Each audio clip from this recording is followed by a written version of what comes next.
Good afternoon, everyone. We're going to go ahead and get started. If you'd like to take your seats. You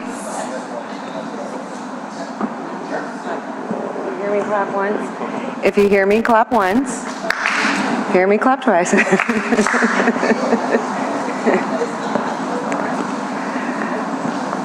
So we'll get started and call the July 21st meeting of the Housing Trust Fund Advisory Committee to order. Why don't we start with roll call? Elizabeth Holman.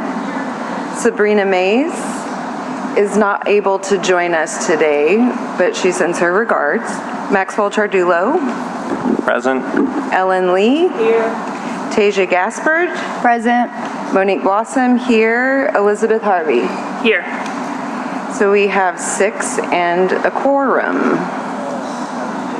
So again, welcome to the July 21st meeting of the Housing Trust Fund Advisory Committee. My name's Monique Blossom. If you haven't seen me this year at advisory committees, unfortunately, but I'm very happy to be here serving as co-chair alongside Ms. Ellen Lee. Today we're going to hear from fund administrators with updates on the Housing Trust Fund funded projects, as well as Housing NOLA, and Maxwell Chardulo on housing needs. We do want to alert to those of you here today, and it looks like we are live streaming and at home, that we're going to go slightly out of order on the posted agenda in order to respect some time constraints for our presenters. Number 3, our presentation on housing needs and low-income renters and homeowners will take place after we approve last meeting's minutes, and then we'll follow the posted agenda from there.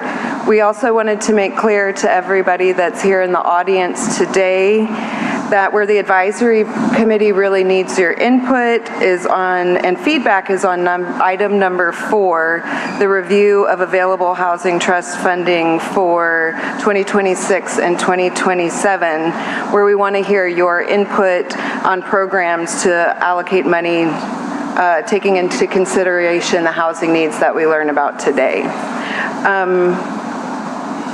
Any other comments before we get going? Great, so we need to approve the minutes from our May 20th, 2026 meeting. How do I do this? I make the motion? I make the motion? I make it, Liz seconds. All in favor, say aye. Aye. Aye. 6 ayes, the minutes are approved. And so with that, we're going to skip down to item number 3 on our agenda, presentations on housing needs of low-income renters and homeowners. And first, we'll turn it over to our committee member, Maxwell Chardulo, to present on area median income and racial redress. Thank you. Liz, did we have a... Okay. Do you want me to just go down there? Yeah, I can go down there. That's fine.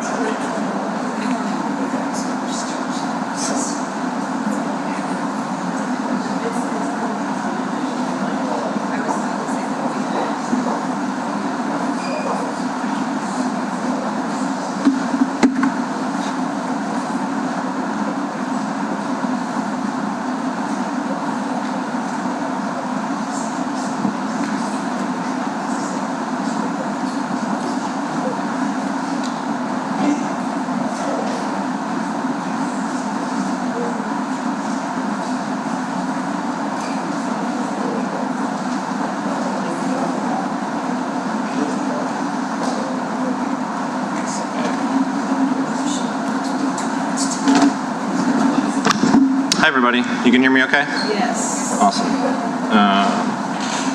Just get my clicker situated. So I'm gonna try and keep this relatively short, but wanted to share some new research from my day job with the redress movement and how it applies to New Orleans. And for folks who don't know, I'm the research director with the Redress Movement, which is an organization that focuses on organizing and building power at the local level to redress the harms of housing segregation. And we currently organize in Denver, Milwaukee, Charlotte, and Omaha, so not New Orleans. But we put out a new policy brief about how racial inequality is built into the way we measure rental housing affordability, and specifically the area median income, or AMI, which is a thing that I know we reference in this committee a lot. And so I just wanted to share a little bit about how that applies here in New Orleans, and a brief disclaimer here at the beginning that everything I'm about to say in this presentation is about affordable rental units and does not apply to affordable homeownership programs in the same way. So the brief shows how the rents set by the federal government for affordable housing are actually unaffordable to most renter households, especially in Black and Latino neighborhoods. And it was inspired by a policy in Omaha that dedicated $40 million in bond funds to affordable rental housing developments near a new streetcar line where there's risk of gentrification, which is a great idea. But we found out that the majority of new units are likely to have rents set around $1,500 a month for a 2-bedroom, even though the typical renter household in a Black neighborhood in Omaha can only afford about $700 a month, so less than half. Oops, sorry. So there we go. So that is the brief up there. You can find it on our website, theredressmovement.org. And you can see on the chart here what the median renter household can afford in rent in Omaha is about $1,078 a month. And then what the median renter household in a Black neighborhood can afford, about $717 a month, and in a Latino neighborhood, about $959. So in each case, that's far less than what the typical 60% AMI 2-bedroom unit is priced at. That's in the pink there on the far right. And that's the $1,500, roughly $1,500, or from what a 2-bedroom 80% AMI unit is priced at, which is more than $2,000 a month. And so the brief tracks this huge racial rent gap in all 4 of the cities we worked in. And again, like I said, it's not in the report, but I reran the data for New Orleans, and I'm gonna share that here in a minute. And so before I do that, I just wanna talk about why these supposedly affordable rents set by the federal government are actually so expensive. And it starts with AMI, because all of the measures of affordability and how we set rents are based on that. So you hear us talking about the AMI limit for an affordable unit, and that's the most money that a household can make and still qualify to rent the unit. But in most cases, the AMI of the unit also determines the rent that it's charged for. And we don't really talk about that enough when we talk about affordable housing. We talk about the limit, like the income limit, but we don't really talk about what the actual rent works out to. And the number one reason that racial inequality is baked into this measure is that the way the government calculates AMI for a rental unit is by taking the median income of all renter households and all homeowner households, which doesn't make a lot of sense. We know that Black families and other families of color were systematically denied the opportunity to purchase homes and build wealth for the majority of the last century, and because of that, their homeownership rates still lag white homeownership rates. That's true in New Orleans. So it should come as no surprise that homeowner households, which are disproportionately white, often make twice as much as renter households. And this is what that looks like. Not just in New Orleans, but in all 4 of the redress cities that we work in, just so you can see a comparison. Owner-occupied households make far more than renter households. And it's worth noting that though that sort of among this sample, the disparity is actually worst in New Orleans, right? Our median income for homeowners is almost $86,000 a year, and it's only about $40,000 for renters. So that makes us the only city in this sample here where owner-occupied households make more than twice as much as renter households. And that obviously skews our AMI higher, and then subsequently skews our affordable rents higher as well. Here's what the New Orleans data shows, and apologies for my lack of design skills. It's not as pretty as the Omaha graphic that you saw before. Well, thanks. So you saw on the last slide the typical renter household in New Orleans makes about $40,000 a year. So if we assume that no one should pay more than 30% of their income towards rent and utilities, then the typical renter household in New Orleans can afford about $892 a month in rent. And I'll note that we're using Hano's utility allowance, which estimates utilities for a 2-bedroom apartment at about $104 a month. If that sounds low to you, then $892 a month is maybe a little generous, and what the typical renter can afford is maybe closer to $850 or $800. Although we would hope that if we're talking about brand new affordable apartments, they are hopefully built with, you know, new windows and up to sort of resiliency standards that would keep down an energy bill. You would hope. Anyway. Below the citywide measure, I pulled some examples of people who make roughly this amount on average in New Orleans. This is based on labor statistics data or Department of Labor data. So phlebotomists, teaching assistants, construction workers, these are all folks who fall into like what a median renter household would look like here in New Orleans. Next to that, I ran the same numbers, but only in black neighborhoods, which the redress movement and sort of the literature, I did a little review of this, defined as neighborhoods that are 40% black or more. And that's sort of when people start to refer to a neighborhood as a black neighborhood. It's also when you start to see disinvestment start to take place.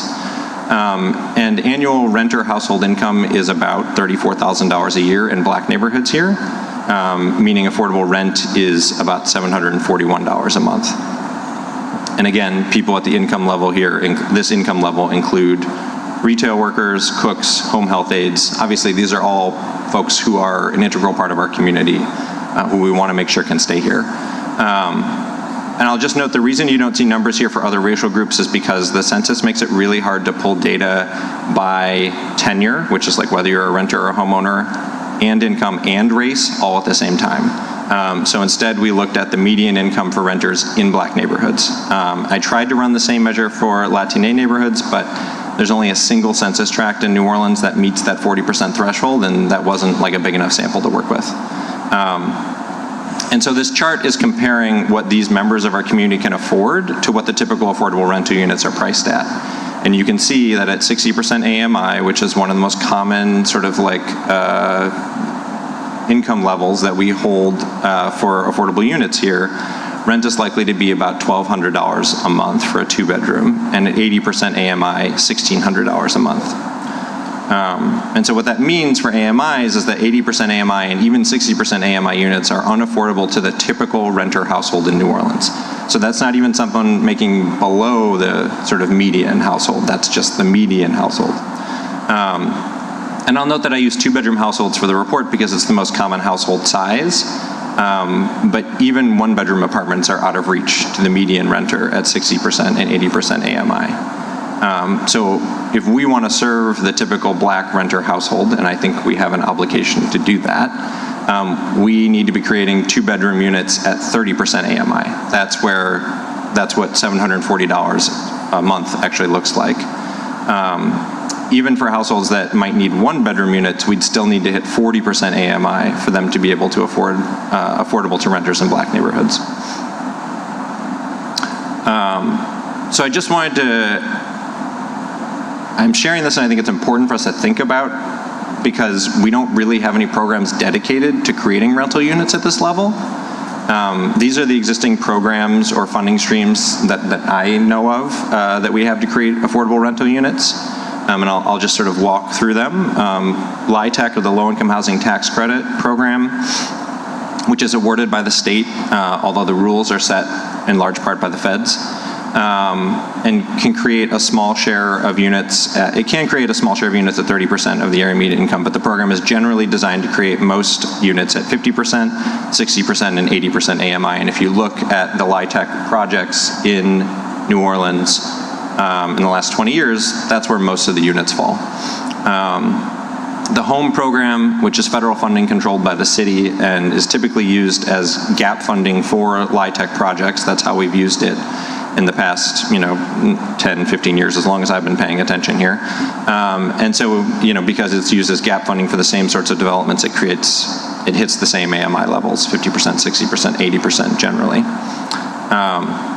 PBVs stands for project-based vouchers, and they are awarded to developers by HANO, the Housing Authority, and they do ensure that any renter in that unit only has to pay 30% of their income towards rent. So that is really where, that's the sweet spot, that's what we need. And some of the multifamily developments that we passed a resolution in support of at the last meeting include project-based voucher units, and will actually have deeply affordable units, so that's excellent. And housing choice voucher, which is like Section 8, also caps rent at 30% of a renter's income. But the caveat here is that we're not likely to get any more of those units in the near future, and they're already a limited resource. So only about 25% of renters who qualify for a voucher actually receive one. So we can't really depend on sort of creating new units with more of these. The next program here is the small multifamily affordable developments, which currently hit renters at 60% and 80% when we fund them through the Housing Trust Fund. That's where we set our requirements for 2026. And then the small rental rehab program, which is run by OCD, and the Housing Trust Fund has added money to that for this year. But it's currently set to rehab rental units and then hold them affordable at 80% AMI. So again, none of them get down to the 30 or 40% that we're talking about. And so those last two ones are the ones that the Housing Trust Fund has funded and that we have some say over. And so we could recommend that those developments hit lower area median incomes, but I think it's important to talk about the fact that there's always a trade-off here with lower AMIs and lower rents. It almost always means that we need to award the developers more funding per unit, and that means we get less total units. So I'm bringing that up because I think that's something we have to start reckoning with. I'm not sure we're there yet, but there are cities that are overbuilt for 60% AMI units. That means that they put scarce affordable housing funding into building 60% AMI units, and they are sitting empty because they're too expensive for the people who actually need them. That would be an incredible waste, and I don't want us to get there. And regardless of whether we're overbuilt or not, I think this is a huge factor in homelessness here. 4,300 people enter homelessness in New Orleans each year. A lot of those people end up sort of resolving that by finding a couch or an apartment. But that sort of open spigot of people pouring onto our streets is at least in part the result of the fact that the vast majority of affordable units that we've created over the past 2 decades aren't affordable to the people who need them most. And so I know that's kind of a bummer to hear, but we have to contend with the facts. And I actually think we have some of the most creative and thoughtful affordable housing minds in the country here in New Orleans. So I'm looking forward to strategizing with all of you about how we can get better at this moving forward and how the Housing Trust Fund can be a part of that. So I'm going to leave it there. I'm happy to take any questions from y'all. But this is just the information about where you can find the brief and the information that I shared. Thank you, Maxwell. Questions from the dais? I'll start on this end. I did Maxwell, thank you. Thank you so much. Great research for us and for our thinking. Within the numbers, do you know, or I know it's there, how many of these households we have in New Orleans that are, at the, you gave on the medium household income on slide 3. Yeah, so I think we have about roughly 70,000 renter households in New Orleans. So this is the median, which is the middle. So 35,000 households are at this level or below. Okay, all right. Yeah. Very helpful, thank you. 35,000 households, roughly, 80, 90,000 people, depending on how many people in a household. Thank you. Could you explain, just for everyone's general knowledge, who sets AMI, how they set it? Is it different for New Orleans than it is for San Antonio? Just some of the basic background on that? Yeah, the formula is federal, and it's set by the federal government. HUD is the one generally who sets that formula. And then the Treasury Department, which runs LIHTC, relies on a similar formula. And so it specifically looks at family income rather than household income, which means that if you are a single person without any children who lives on your own, like me, say, my income is not ever factored into that. So anyone who is it means that a lot of households that are single income earners never get factored into that formula.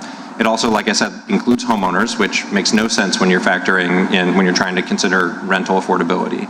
And it looks at metro areas, so it doesn't look at New Orleans as a whole. It includes, our AMI measure includes St. Tammany Parish, Jefferson Parish, St. Bernard Parish. I forget exactly what the metro area encompasses, but it's like 7 parishes, I believe. So all of those incomes are included as well. And that's true, depending on what how the metro area is defined, that's true everywhere across the country. Thanks. Deja, anything? So, my question is kind of more of a statement, but I think that considering that it's not just Orleans Parish, incomes and family homes, that the data is a little like high, because to say 700 and some change is affordable. And to your point about homelessness, I think this is where my question starts to begin. So in the ideal, we find a solution and it's at 30%. How do we, and maybe this is something we could talk about later, but how do we ensure that for festivals, people who come in, they don't just stay? And I don't mean to be rude when I say it that way, but that the people here have access. So we have vouchers. What does that look like? And then we have people who have been on vouchers and they want to be homeowners who are now counted into this conversation, which is great. So I think that's where my brain is starting to go, but in whatever you can respond to. This is a good question because it's come up in council meetings recently too. So federal programs, you cannot restrict access based on, you can't say only people from Orleans Parish or only people from Jefferson Parish or whatever can have access to these programs. That said, I think, we know that New Orleans Parish has lost a lot of our low-income residents to suburban parishes. And so there are, people who grew up in New Orleans but now live on the West Bank who might like to move back here. So yeah, I think we're constrained a little bit, but I think we also have to be thinking more broadly about who actually, like people who want to be here are often people who've been pushed out already. You, of course, mean Gretna on the West Bank and not Algiers. Correct. Jefferson Parish, Yes. West Bank. Is there laws that prohibit us from maybe doing something like they did with Soul City? And not to say that they have to go first or have priority, but if there's a waiting list or something, or versus if you're homeless, you're homeless with children, then we know that's a quick priority versus this or that. There are, yes. I don't want to get too deep into the weeds here and take us too far off topic, but there are possibilities for preference programs, and there are interesting ways to run those, and those are things we can definitely talk about. Great, thank you so much, Maxwell. I don't see any public comment cards for this item.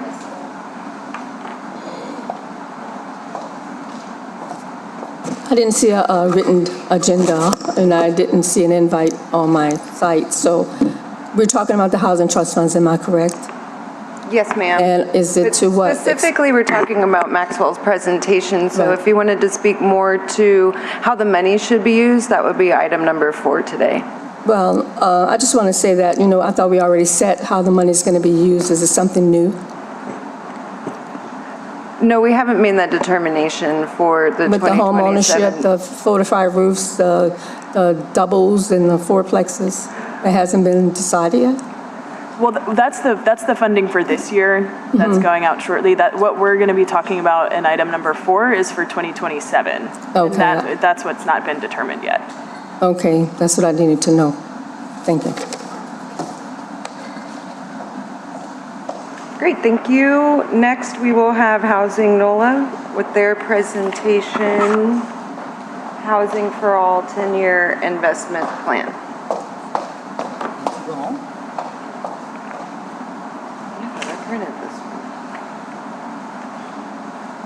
Good afternoon, everybody. Good afternoon. Thank you so much. And we're gonna do the, full presentation. Oh, I should have paid attention on how Liz did this.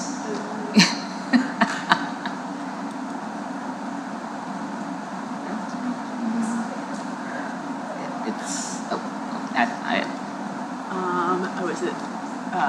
Oh, goodness. Oh, here, wait, right here. And then, maybe right there. There we go. All right, thank you all so much for that. Andronika Mars with Housing NOLA. Pleasure to be here with you all today. And we've been asked to talk about the state of housing here in New Orleans. And specifically, we want to focus on our 10-year investment plan, which the Housing Trust Fund is the foundation of, the anchor of. And so, there we go. So we also want to ground it with everybody to remind folks that Housing for All is an economic impact as well. It's not simply about the morality of guaranteeing housing for all. I know we can all agree on that, but it's also just smart strategy. And so this is a statistic we've been tracking for a number of years over the number of renters and homeowners who are experiencing a housing cost burden, meaning they're spending more than 30% of their income on their total housing costs. That's about it's 40,000 renters and 29,000 homeowners.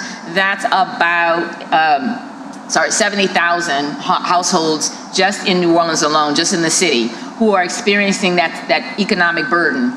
If those households were actually paying that 30% or below, those households would have $500 million of their own money, of their own economic power every year to wield on their own behalf in this city. They can be the job creators. They can drive the economy. They can square up against the likes of Jeff Landry and the data centers and the other false solutions that are being offered. We can take care of ourselves if we make sure that we have what we need.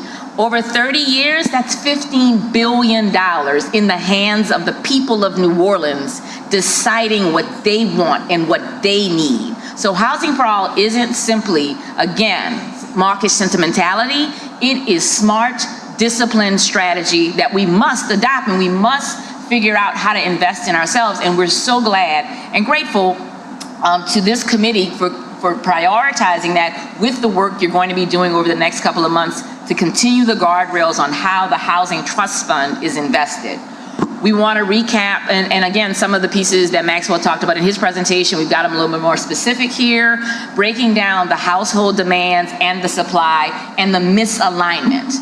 Right now, we actually do have enough houses for everyone who is here, everyone who is doubled up, everyone who is on the streets of New Orleans because we've lost so much in population. We have 10,000 vacant occupiable homes alone. The problem is those homes aren't affordable for the average citizen. They aren't affordable for a number of reasons, largely which is talking about the insurance crisis, which we're going to get into, but also utility costs, the high cost of capital.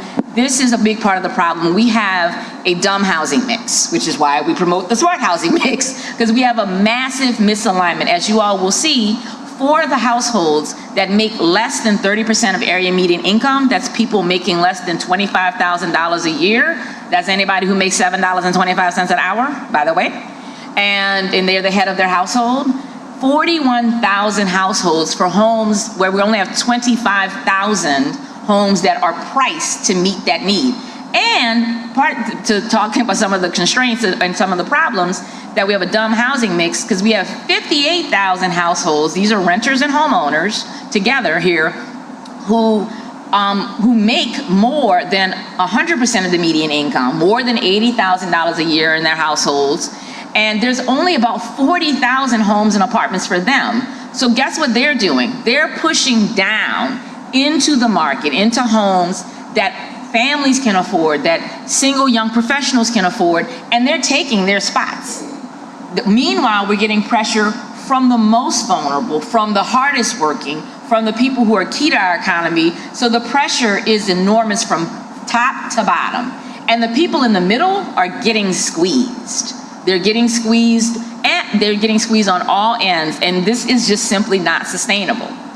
One of the things that we talk about with the Housing for All investment is we break down what it costs to retrofit the units and homes in order to make them affordable. It's not simply just building.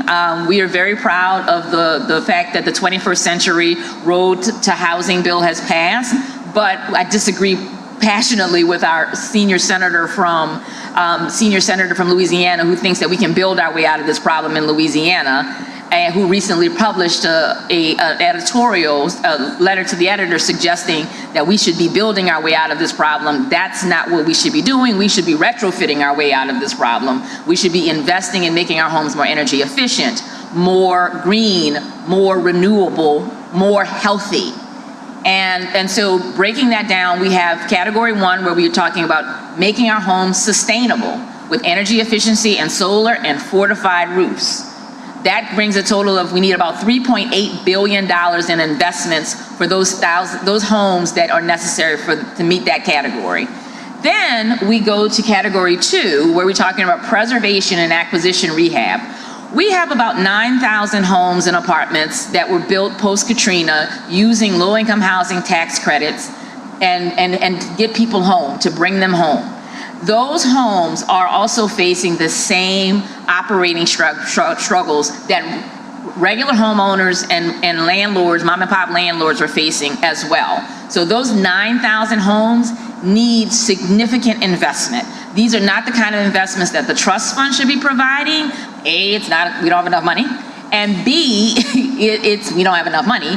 And C, these are actually, we need to be looking to recapitalize these projects. We need to be ensuring that the trust fund is laying the groundwork on the quick, immediate needs, and we can demonstrate to the larger market that we can attract those dollars. We can bring those dollars in. New construction. So there is a need to build, not immediately, but there is a need to build, because if we want to talk about getting on a growth track, we want to talk about meeting the needs of the people who make New Orleans all that it is. We have found that there are almost 55,000 workers who work in Orleans Parish but cannot afford to live here, making less than $50,000 a year. They are working here because they're from here. They are part of this community and they cannot afford it. They've never made it back from Katrina, or they've been displaced in the last 7 years. We need to bring them home. That's another $16 billion in investments over time to meet the needs of those folks, as well as giving people the chance to become first-time homeowners with new energy-efficient homes that are built to last. And we can't forget about the fact that we need to be looking at direct financial assistance to households. We need to be talking about, Maxwell mentioned that we're unlikely to get any new vouchers, but we need to. We need to attract new vouchers. We need to attract direct rental assistance to stabilize folks in existing homes, because regardless of how much investment we make, and we must make these investments, we must put fortified roofs on, we must make homes energy efficient to bring down those operating costs. Again, folks who are making $7.25 an hour need help. We're not going to, and again, we can help them by, increasing the minimum wage, but that's not, y'all don't do that. So we can talk about coordinated strategies and advocacy, absolutely, to ensure that happens. But until then, let's talk about closing that gap and making sure there's rental assistance. Also talking about helping our homeowners stay in their homes. We need to be talking about wealth building, not just simply as a catchphrase, but making sure that folks can actually leave their homes to their families, that they are not burdened by cumbersome tax policies that don't make any sense, that the rules that will help them stay in their homes genuinely seek to make sure that asset can pass on to their children as a benefit. We talk about heirship property all the time. We talk about making sure that people have their ducks in a row, but we also need to make sure that they can keep their homes. And so we break down this $31 billion investment into those 4 categories. And we know that, of course, the trust fund, nor can the city of New Orleans, with its financial issues, seek to make all of this funding available. But we can and must, the trust fund must lead the way to make sure that these dollars can come in and we can demonstrate that discipline and the strategic investment. But the city of New Orleans also has to recognize that this is our problem. This is the $31 billion problem that the city has, that is reflected every day in issues that pop up. Everything from people not being able to pay their property taxes, the loss of population, and on and on and on. And so this is why when we talk about local policies and priorities, we want to make sure that we're looking at what's happening at the city, what's happening at the state, and we need to be talking about federal policies, things that align with meeting our needs, not just thinking that the city can do this on its own. The people of New Orleans took an extraordinary step forward with putting this in the charter. They said, we're going to put our own money on the table for us first and foremost. That show of faith must be met. It must be met by strategic investments, by people who recognize that the people of New Orleans cannot do this alone, and we're all in this together. And what I want to share, make sure that we share today on the state of housing in New Orleans is our semi-annual report. As you all know, we take great pride in putting out our report card annually to talk about the state of housing, but we also, because it's a little early for the report card, we are able to share with the committee the state of housing where we are now and how we are moving towards not simply meeting goals, but how are we moving on managing the investments that we already have, recognizing that the trust fund dollars are not going to be included in this, they can't, but in the 6 months under the first year of the Housing for All strategy, we've seen some marked changes and challenges. So the City of New Orleans, with the Office of Community Development, the Finance Authority, the Housing Authority, and NORA, brought online about 534 units in the first 6 months of the report, which would be great.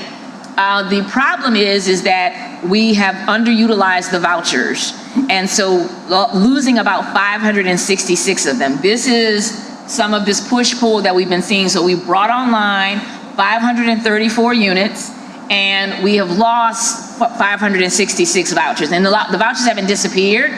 The folks have been pushed out, displaced, they may have died, and they've not been able to lease up those vouchers. We expect that number to change by the end of the year, but unless we are back where we were before, which was where we were before about 2 years ago, where the Housing Authority was unable to fully utilize all of its vouchers, running about 1,000 vouchers being unutilized over a 3-year period.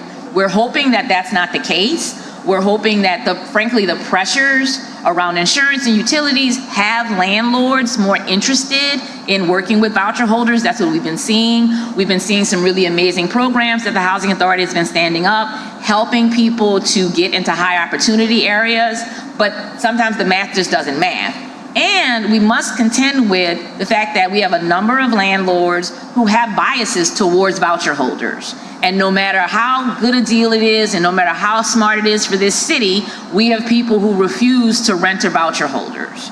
And so, again, that's why that's an important stat to watch out for and to look out for and to make sure that we're not going off the track. So that means right now we're net negative 32 units. Again, this is only a mid-year point, so we're hoping to see these numbers change. We're hoping to see the utilization numbers get up, and the Housing Authority shares these numbers as a point in time. So again, we're going to be checking back in with them in a couple of months to talk about what's going to be happening. And Habitat for Humanity has brought online 1 unit in the last 6 months, in the first 6 months of the report, without any subsidy. So this is a unit that Habitat for Humanity privately fundraised for, so no public subsidy, no public land. They just, and we're tracking that as well. So we're tracking the private market as well as what our public dollars are doing and impacting. You all should note the way we're playing around with this, and for those of you in the data committee and who work with the leadership board, y'all should let us know what y'all think about this new reporting way that we're sharing the data. So we have it broken down into 2 segments. The 88,000 homes and apartments that were brought online and housing opportunities that were brought online the first 10 years after Katrina, so we could show what you could do with $50 billion. We could have done more, we needed to do more, and if we had some plans in place, we could have done more. And over the last 10 years, the 4,300 units that were brought online, not with $50 billion, not with a trust fund. So we're learning, we need to learn what deliberate investment looks like, as well as, not so intentional or strategic investment, and resolve to do better. Next up, we also want to go over, just really briefly, those 500 units how they break down by the different partners. The Finance Authority brought online most of those. Some were brought online by the Louisiana Housing Corporation, NORA, none by the Housing Authority, and one by Habitat, and 33 by OCD. Now, these numbers, if you're doing your math, add up to more than 500 units. That's because this slide also demonstrates the need and the layering that happens with the public resources, right? There's very few units, except that Habitat unit, that don't have multiple subsidies. And so this is also something that we've done over the years, negotiating with our partners at the public agencies, because they all get lumped together in that big 500 unit, and they all want to say, well, we want to see what we're doing. We want to show what we're doing. So we do this graphic. This is, again, we're workshopping this graphic. It's changed over the years. Anybody who doesn't like it or has better ideas of improvement, please let us know. And then we also want to talk about the snapshot and the population issues over time. So since 2017, population has gone down from 393,292 folks to 362,701 in the 2024 census, U.S. Census stats. That's bad, right? We've been talking about this ad nauseum, the loss of almost over 30,000 folks in 7 years. Here it is in black and white. At the same time, median home value has skyrocketed. At the same time, rent has gone up. Income has stayed pretty stagnant. And so, this is also where we talk about breaking down the cost burden issues and things like that. So we also wanted to make sure, because the trust fund prioritized insurance, that we talk about the insurance crisis. Louisiana citizens are desperate for any solution. They need one, and we need to be talking about, again, homeowner assistance, stabilizing households, spending about $200 million annually as a state to help 200,000 low-income homeowners stay in their homes by paying their insurance bills. We also need to be talking about the Fortified Roof Program. For the 445,000 roofs that we need, it's going to cost about $6.1 billion. This is across the state. And then we also have to make sure, again, the policy work is incredibly important. We have to ensure that premiums are actually lowered. The investments that the Trust Fund Advisory Committee are going to oversee over the next few months, like the Fortified NOLA program and the other fortified programs, we need to make sure that those investments result in savings for homeowners. This is a high-level summary of it. We've got the trust fund, and yeah, so that's us. Oh, wait. And we want to close out by reminding everybody that, you know, if we displace, look, Ellen and I both came to this thought a few years ago, and we love saying it. If we displace everyone that makes New Orleans cool, will people still think it's cool? They will not. We cannot replace what we displace. Thank you. Great, thank you so much. Briefly, do we have questions from the dais? We'll start at the end. We're going to start at the end and go this way. Okay, I do have a question or two for you, but I would like for you guys to come back to me because I took a few notes, so I need to read through them if that's okay. Thank you for that, Andronica. Yeah. Do we know how many vouchers are being used in LIHTC or otherwise affordable units? Yes, when we do the calculations, we work with the Housing Authority to, for example, so there's new units that are brought online, we actually go through and deduplicate them. And so that the Housing Authority gets the credit, the vouchers get the credit if there's a voucher holder living in a unit, in a subsidized unit that's brought online. So we have the numbers, they can't give us the addresses, obviously. Sure. But, and that's why we ask their help in deduplicating those numbers. So there are thousands of voucher holders in those 9,000 units that we're worried about losing affordability. Yes. Do we have a sense of like what share or like what that number looks like? We can double check, but I think it's about a quarter. Okay. Yeah. Thanks. It's a lot.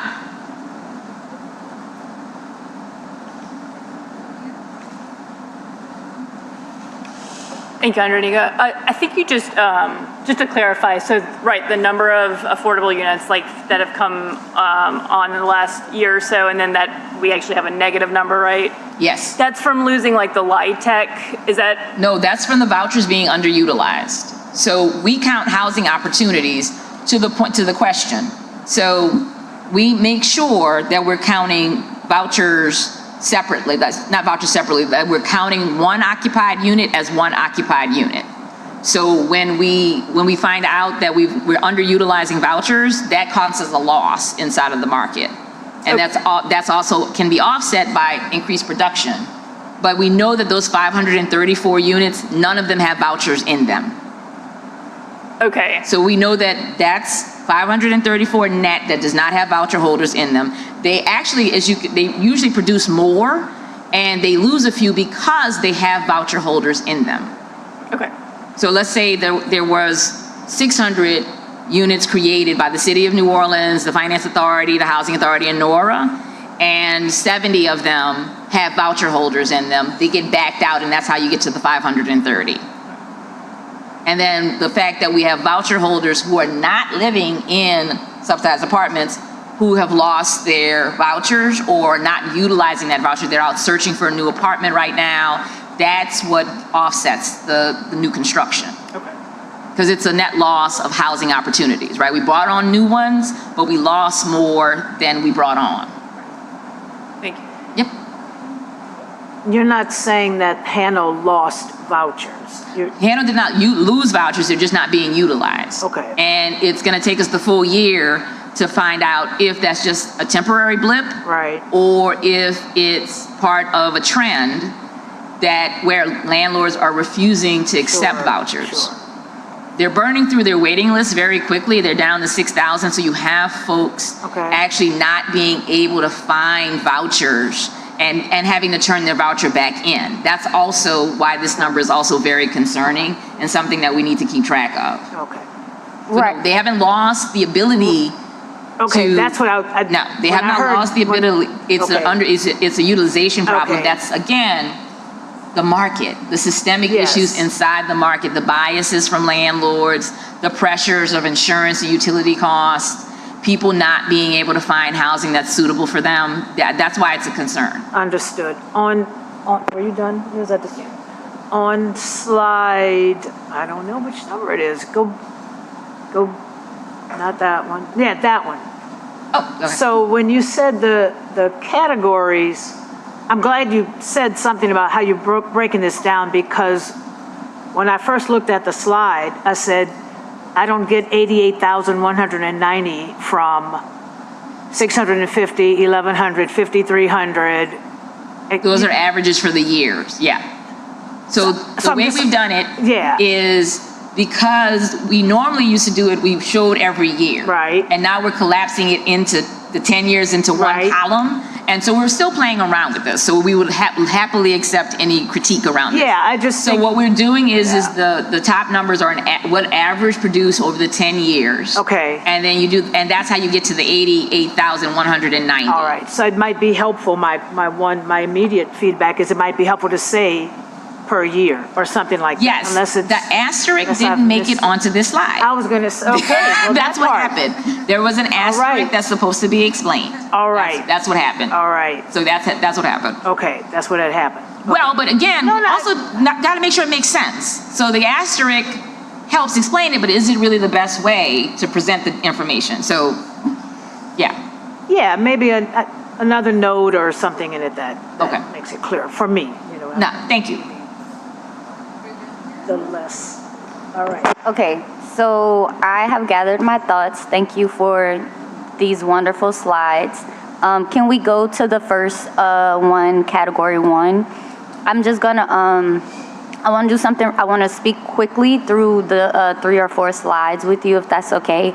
And I appreciate you asking that question about how things work with vouchers, and I'll ask you to explain just for public conversation, and that way we could work through my question really quickly.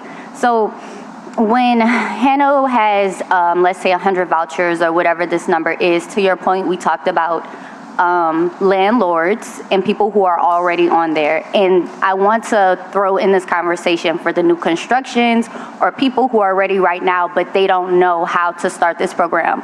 So this is maybe something we can put out there. I've met, and I'm sure we know people who are like, how do I help? So this is a category where maybe we can have some more vouchers and homeowners make this number go down. Now, getting into the holding people accountable, a question that will come up or a statement that I'm sure we're all curious about is how, and that gets into the AMI or the affordability. I would like to see more research and data to configure, to your point, at the end of the year, so that way we don't have this conversation going into next year, because I would have said maybe there's just not enough people working on it, because I get a new caseworker every 6 months, but that might not be the case, okay? And could you maybe quickly for us explain for a tenant who gets a voucher, and they only have so much time to, on their own, when I got my voucher, they used to print them out. And you can go through and mark it. Now it's online and it's all these different ways, which is really confusing. So could you maybe really short, a paragraph, explain to someone who, how if you get your voucher, you finally get your voucher, you get your call, you get your paper, what that looks like really quickly. And not what it used to look like, because that was my experience. That I could call and go through people and they say yes or no, and I can go see it. And to add, a lot of these caseworkers who have someone, they may have so many people they're working with, so you have to get an appointment with them to go see this unit. And they have to approve of it just the same as you have to decide. Something like that, right? So largely, it still is the case that most of the voucher holders who are seeking housing, once they get issued their vouchers, have to do it unassisted. The Housing Authority, though, has stepped in and secured some assistance from the Louisiana Fair Housing Action Center, who is helping cultivate landlords in high opportunity areas who would be able to benefit from the small area rents. And so they can help those folks who want to live in those areas try to find homes and apartments in those areas. But most folks have to do it on their own. And the last time I talked to the folks at the Fair Housing Action Center, they have been able to help people. It still takes a lot of time, even with their assistance. It's about 60 days that it takes with assistance. 60 days, you have 120 days. And here's this amazing program. It's not available to everybody, but it helps folks and it'll help them find a home in 60 days. What's happening is a lot of people are running out of time with the 120 days, and they're having to turn their vouchers back in. And that is the experience that you have that is continuous. And again, want to be clear, the Housing Authority has rules and regulations around how they want to handle this. A lot of this is about the market. A lot of this is about market constraints, and I must reinforce the biases and prejudices and the fact that we don't have policies in place like that prohibit source of income discrimination, that prohibit landlords from putting up signs saying no Section 8. And so we've got to work on that. We've got to talk, we've got to make sure folks understand it. There's a lot of really, and again, you know, folks always talk about landlords and tenants and those relationships. Again, that has to be worked out. It has to be a symbiotic relationship. So it is a lot, it's still, for a lot of people, it's very similar to the way that it is, the way that it's always been. And it's also similar how anyone who is a renter finds an apartment in New Orleans. This is also part of the issue and part of the challenge.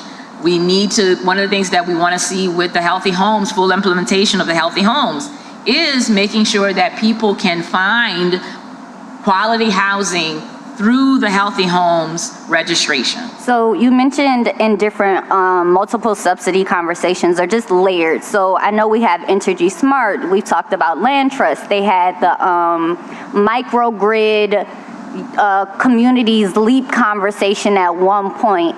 If in a, you know, very concise, I know we can be long-winded with this, for preservation, you know, we're gonna go to the next slide part of this.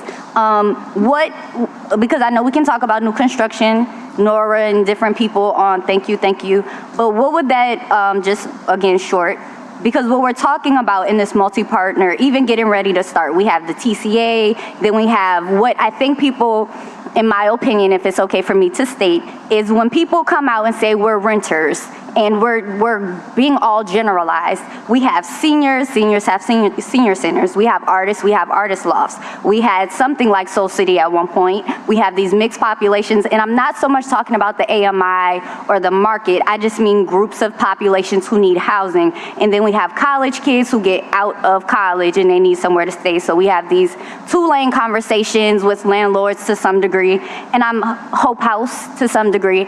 And what I guess I'm asking for a very short preservation conversation. If symbiotically we were all working together, what is something that you could recommend, whether it's a policy piece or a preservation piece or a land trust, communities doing land trust or something like that, in community, right, in layered partnership with Energy Smart or land grids or lighthouses or something like that? What is something that you could recommend?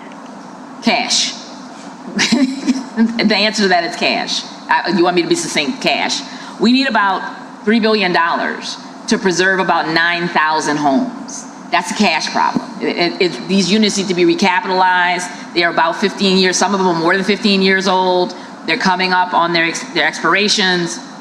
This is a recapitalization problem. We need to attract the appropriate amount of capital. We need to do it quickly. We need to do it with discipline. We need to be, and some of the developers have already queued up and gotten their LIHTC. We've also got to talk about the fact that we're not sure right now what's happening with our Louisiana Housing Corporation. Would you help make a coalition, or is this a part of Housing Oh, no, we're already working on that. Coalition? We're already working on that. We have a lenders roundtable that is focused on this. We need to get the banks. This is a bank-funded problem. As we've seen with the redevelopments of the massive sites in New Orleans East with the Willows and the apartment complexes that are coming back online, that's private capital coming to make investments to ensure that those homes are quality.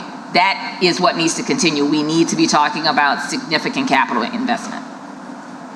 Thank you very much. All right, thank you. Thank you so much to you, Andronika, and Housing NOLA. What's next? So next we'll move on to our administrator updates, starting with the Office of Community Development. Jeff, if you're ready, we're happy to have you here. Hi. If you guys have public comments, don't forget to put them in the box. Thank you. Good afternoon, advisory committee members. It's great to see you all. Good to see you. Thanks for being here. Of course. I don't have a formal presentation today. I wanted to just share some updates in some general topic areas where I know we've been having discussions. Obviously want to leave plenty of time for question and answer and any questions that you all or the audience members have. But thank you all again. I am the Deputy Mayor for Community and Economic Development, Jeff Schwartz. Very happy to be presenting here today with some what I hope are generally exciting updates and progress points for things that I know you all and folks in the audience and watching at home have been working on for a really long time.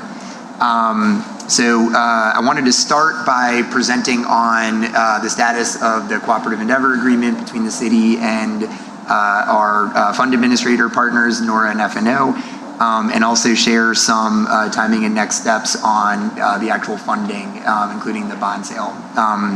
So very happy to say that before the end of last month, we have a fully executed CEA between the city and Nora and FNO. Yes, I will gladly second that applause.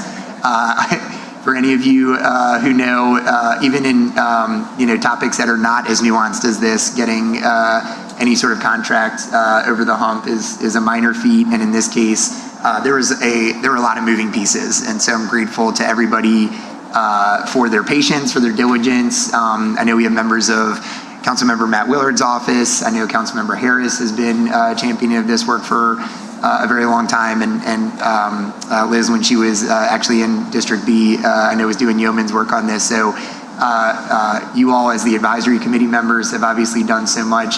And then I know our friends at GNOHA, at Nora, at FNO, our bond council, just a whole host of actors really did yeoman's work getting this over the hump. And so very happy to say that agreement is fully executed. It's a 10-year agreement. It governs everything that we anticipate arising in the administration of the Housing Trust Fund. So this is not a 1-year agreement. It's not a 2 or 3 year agreement. This is meant to really lay out the framework for how we all work together over the next decade. And so I think that's really exciting and a testament to the strategy and policy setting that we've all collectively done together.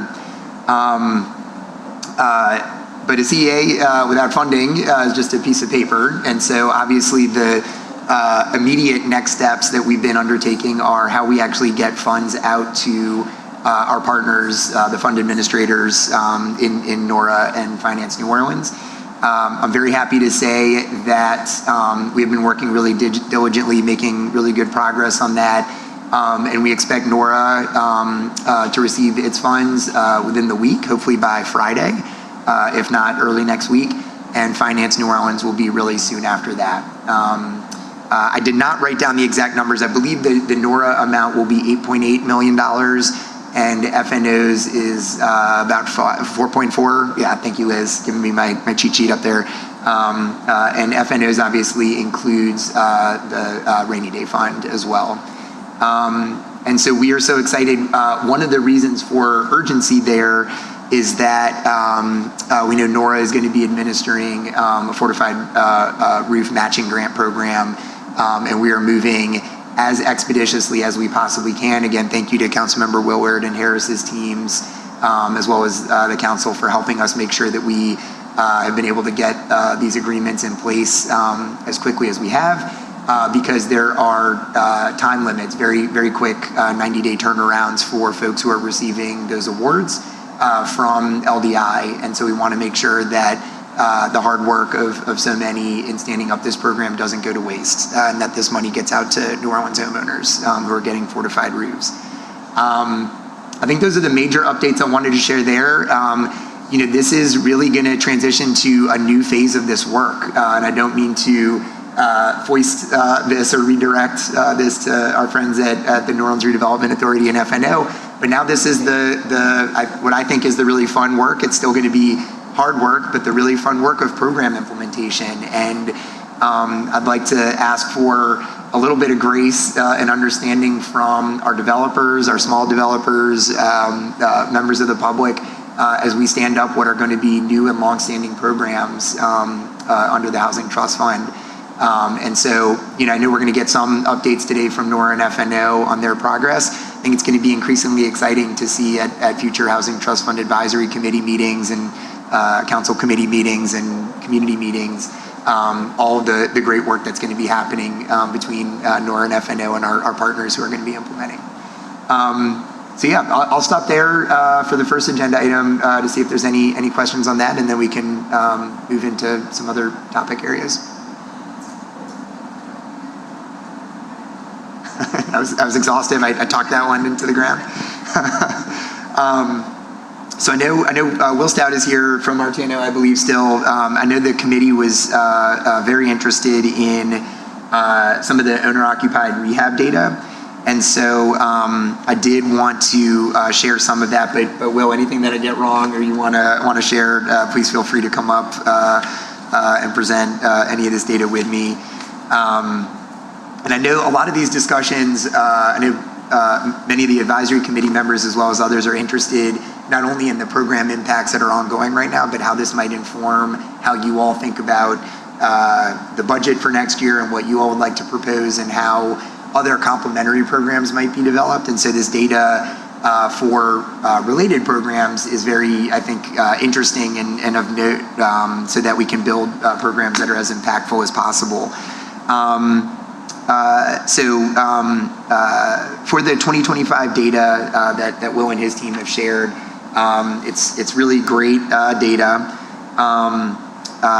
There are, I'll come back to the wait list, but there are 257 households that Rebuilding Together has served under its owner-occupied rehab program. Orleans Parish has 189 of the 200 in the greater New Orleans area, so 189 are in the city of New Orleans.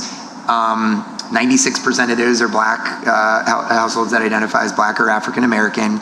7 identify as white-led households, 5 as Asian or Pacific Islander-led, and 2 are under another category. So again, 96% are going to Black-led households.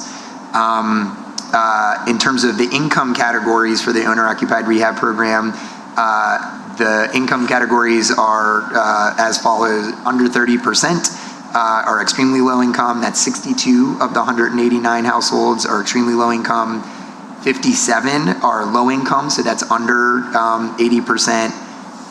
55 are very low income, that's under 50% of AMI. And then 15 are moderate income households, so I believe that's above 80% of AMI. If you'd like for me to say those again, because I went a little out of order, 30%, under 30% of AMI are 62 of those households.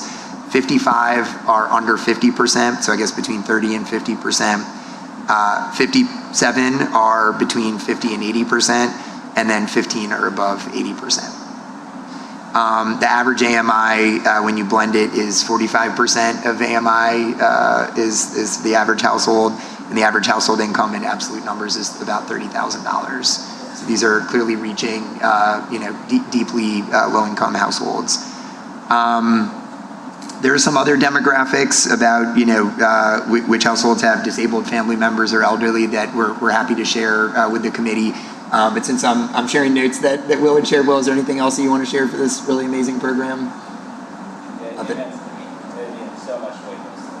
Yeah, sorry, and coming back to the wait list, there's 1,087 wait list entries. And that's for all of GNO or Orleans Parish specifically? Almost 1,000 of those are in Orleans. 1,000 of the 1,087 are in Orleans, so we know there's strong demand for the OR programs, owner-occupied rehab. Questions or thoughts on that? And I'll happily punt them to Will. I was just curious if you could give us examples of what kind of rehabs are being done at the program. Air conditioning, holes in the walls, just curious what that looks like, Will, and thank you for all your hard work. This is amazing. Yeah, off the top of my head, 160 were roof replacements, 130 were the fortified standard. I think we did about 57 heat pumps last year. A significant number of ADA bathroom modifications where we're moving tubs and going to like stepless showers, ramps, building envelope, weatherization. We try to do some of a little bit of everything. We have a 25-point checklist that's built on the 8 principles of a safe and healthy house. And so as many of the items that we can do, but the number one request is roofs, and then it's HVACs, and then it's bathroom modifications, and then it's building envelope. Great, thank you so much. Other questions, comments? You might need to come back up, Will. Get his steps in. A few quick things. Can you remind me what sort of the average cost per home? The average roof replacement was in 2025 was $16,440. The average AC right now is about heat pump conversion, which is a full system versus just servicing, is about $12,000. The average bathroom modification, if it's just a tub conversion, can be between $5,000 and $6,000. If you have to do the whole bathroom modification and address other issues, it's about $12,000. Average ramp is about $6,000. The average lift is about $12,000. Are you doing? Are you doing? I mean, I can sort of average those all together, and it looks like it's around 12. The average investment was about 20 and change. About 20. So we try to do at least one of the major system upgrades and then something else. The average attic installation is about $3,000. To paint an exterior house just with volunteers and prep construction labor to the EPA RRP standard is about $8,000. Okay. Yeah. Thank you. And then Jeff, this might actually be more for you. Yeah. Because I know that you have told us that there is money in your budget to start this program back up. That's right. Can you give us a sense of timeline on that? I guess I'm thinking into 2027. Yep. And if this money gets awarded soon, right, it'll be put out on the street maybe in the next couple months or so. I mean, if you've got a wait list ready, you could start the work soon. We have no contract to we're delivering. You're already delivering. Okay, so it's open. That's great. I'm just thinking in terms of does this make sense as a thing for the Housing Trust Fund to consider in 2027, or because you guys are funding it, maybe it doesn't, but it might in the next year? And then the next question is, I know when you fund it, there's more red tape than when we fund it. Yes. So talk to us about that Yes. and sort of what makes sense here. That's a very good way to describe it, yes. And I think, as a general lens for this work, one of the things I love the most about the Housing Trust Fund and the partnership not only with NORA and FNO, but also with all the implementation partners like, I mean, folks in the room today, not just singling out Rebuilding Together, but, you know, Paula and the contractors that you work with and others. I think the idea that the city, with the Housing Trust Fund Advisory Committee and others can help kind of control policy, you know, set budgets, you know, do, I think a lot of that like administrative work, setting up the framework that I think the CEA in a lot of ways that kind of encapsulates that, but then pushes out program implementation to the greatest extent possible to the partners who, you know, can move more nimbly, where, you know, where I think there's a level of responsiveness to market needs. You don't get bogged down in the same contracting delays and approval delays that we see at the city where, you know, I think folks rightly ask, like, is there something else going on when it takes 3 months to get a CEA executed after council had approved it? It's just frankly, you know, that's the wheels of city government grinding.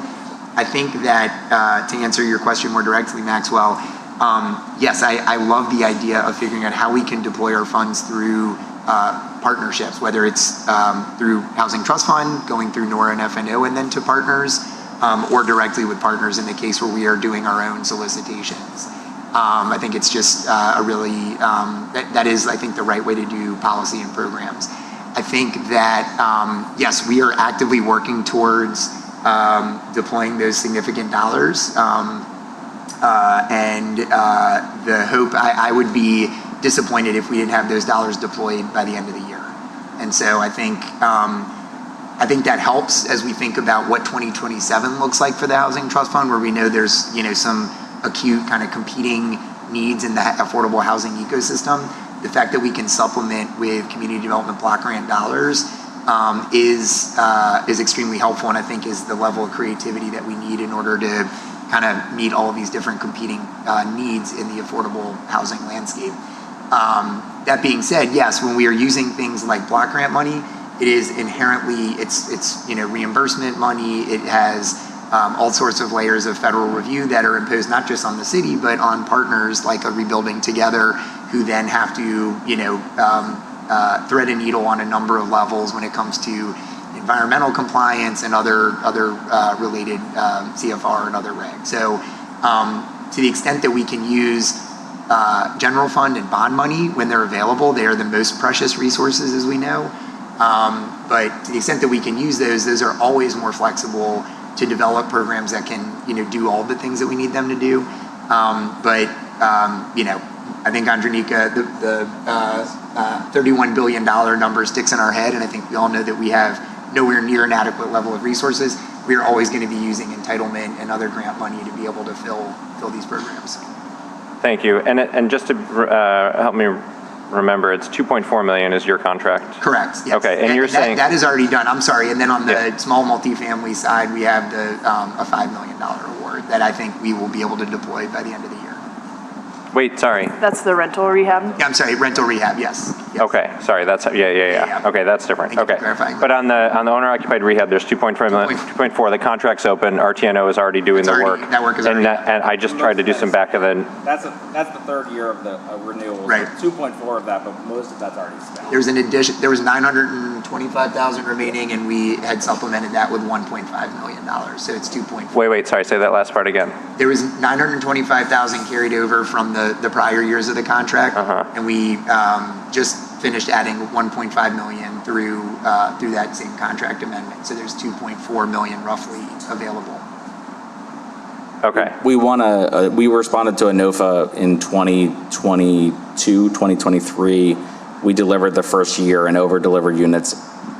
Units were added to the contract, and then units were added to the contract again. In the 2024 iteration, we added a pilot fortified roof program, and now the OOR is split between units that are specifically for health and safety repairs, which is roughly 30-something units, and then units that are to deliver fortified roofs.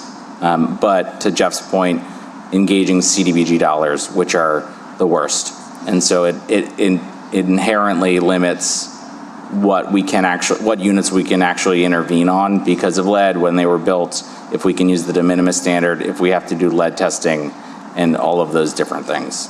On the the landlord repair program, we're ready to go on our side. we originally planned to deliver 205 units with that NOFA response. We're backing down some units because we're being asked to do the 10 years of monitoring that would be required for the affordability period.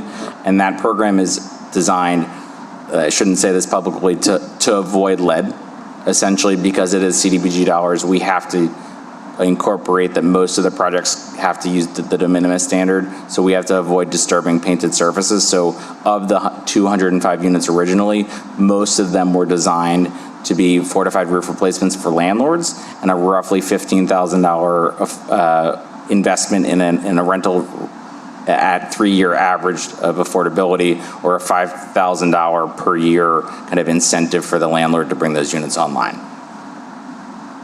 Okay, I guess what I'm trying to understand is how long is it going to take you to blow through the money that Jeff just gave you? Which one? Only it was just, the 2.4 probably is. Oh, we already have all the units slotted. What does that mean, slotted? We have homeowners that are on a list that are slotted for those repairs. And it'll take 5 months to blow through it, 6 Well, so every time we submit a project through CDBG, it has to get, after a tier 1 review, which is already complete, we have a 30-day SHPO notice. It's 45 days of BS just to get, Bureaucracy. yeah, to get to the point where we can put it out to bid. So I would say we can't put all of those at the same time. We have maybe at any given point 5 or 6 that are working their way through the system. We're receiving bids, et cetera, et cetera. But we've identified all the homeowners and notified them to start their income process. I think by mid-year of next year, it'll be fully spent. Thank you. Yep. And you know, we certainly care about lead hazards to families. I just want to be clear. We care about that. Yes. But I understand. We are an that, EPA RB renovator. We provide the fair, safe housing lead checklist. We care about lead. The city has actually recently been awarded a $1 million capacity building grant to start developing the pool around making sure that we have contractors that actually know how to address lead. And then that is a stepping stone for a grant that the city can pursue with the Office of Lead Hazard Control and Healthy Homes, that they can again deliver lead reduction strategies. Yes, no, thank you. Just wanted it on the record. Yes. We all care about the We care deeply hazards of about it. lead. It's just, right, that's a great point, Ellen. And it's just very difficult to spend this money, and so knowing which thresholds you need to stay under to not trigger certain federal requirements is the art of this. And yes, I do want to shout out Meredith McInturf and the Health Department team, as well as Will, for helping us draft that grant. That is $1 million, 3 years, the period of performance grant to do planning around lead hazard reduction. And we're going to apply for an implementation grant once we do some of the capacity building. So we care deeply about lead. We just want to make sure that we're spending dollars on programs most efficiently. And then Maxwell, yeah, happy, over the coming weeks to months as you all are building the budget, happy to look not just at the bond money that I know we'll talk about in a second, but also think about how these other programs and awards, pre-existing awards, might complement the full picture of all the program and activities that the Housing Trust Fund Advisory Committee want to undertake. That would be great if we could get a list of what OCD is funding and which funding source, and maybe what NORA is funding and what funding source, and maybe what the Housing Authority and Finance New Orleans, and all in one chart where we could then see what the gaps are and know where the HTF money could Sounds like something we can work on together. That'd be great. Thanks, Ellen. Well, great. And so I know I can share a little bit. We've had an extensive conversation on the larger multifamily projects for next year, and I don't have definitive answers for folks today, but what I can share is some updates on kind of where we are in that process. And I think as you all, I know in August you have to formally finalize your budget proposal to council. So over the coming month, we'll I know have lots of meetings both with you all and with stakeholders in the room and elsewhere about how we build this budget and account for some of the different contingencies that we're trying to all account for here, including what we just talked about, which is how do we use Housing Trust Fund dollars most strategically to fill gaps where we aren't already spending money and putting resources elsewhere. Since we last met, we have issued renewed letters of commitment to both Maisant Royal as well as the Barone Lofts projects. Collectively, those represent $12.3 million for Royal Maisant and $4.9 million for Barone Lofts. And those two projects currently are slated to close in the fourth quarter of this year at some point. The commitment letters that we gave them, to be very transparent, only obligated these dollars through the end of the year. And that basically, to translate in lay terms is, if those projects can't get to a financial closing by the end of the year, then we no longer will be reserving these dollars and they can be redeployed. That's not to say that if they're, very close to a closing and it's just a matter of like mechanics in a couple weeks of getting to a closing that we're gonna pull the plug, but we need to see demonstrable progress between now and the end of the year, or we're, given the magnitude of housing needs in the city, we're not gonna continue reserving these dollars for those developments. Both of them are actively working towards a closing. We've received preliminary confirmation that neither of them are going to have to go back through State Bond Commission, which is probably a plus for lots of reasons that I won't go into here. But won't make any overtly political statements. But that just simplifies things. We also have Esplanade DeLille, which is a prior commitment that OCD was only able to fund $1.5 million at financial closing, $1.5 million. That project is already coming out of the ground. It's about 40% complete, according to my construction division. That's an HRI, and Paul and Marcia are partners in that project. And we have a $5 million commitment to that project as well. We also have several housing preservation projects that need to recapitalize because they are at the end of their period of compliance period. What I will share as an overall statement is that our goal is to try to identify other funding sources for these projects, right? Like if we do not have to have these multifamily projects be in competition with other affordable housing needs, and we heard so many of them laid out here today, we're doing everything we can to identify buckets of funding for that. So whether, as Ellen was sharing, whether there's some pockets of block grant money or prior year money, home funds from our award this year or prior years, if there's other bond money that becomes eligible that's not from the affordable housing bucket, we are going to continue to leave no stone unturned. And so as we move forward with these multifamily projects, Esplanade DeLille already has a contract, and so the city needs to fund that, and the first payment was actually payable this month. All of the other projects will allow for a range of funding sources, right? So if we are able to identify block grant money, for example, the loan agreement and promissory note and all the attending agreements will account for the fact that it's not GO bond money, it's CDBG money, for example. And so we're going to be working tirelessly on that front so that we are able to preserve as much money as we humanly can for the Housing Trust Fund. All of which is to say I don't have a definitive answer yet today about how much in August this committee, what I would recommend you all recommending to council. But we will be working on that in the coming weeks with you all about what specifically we think would be a good plan A.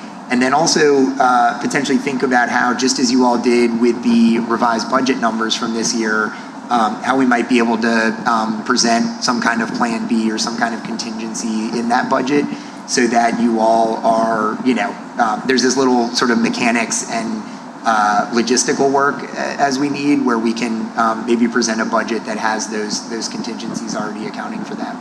I'll stop there because I've already shared a lot of information, but I am happy to share, I do have like AMI breakdowns on Royal Maison and Bruin Lofts if folks are interested in that, or happy to share other details today or after the fact as well.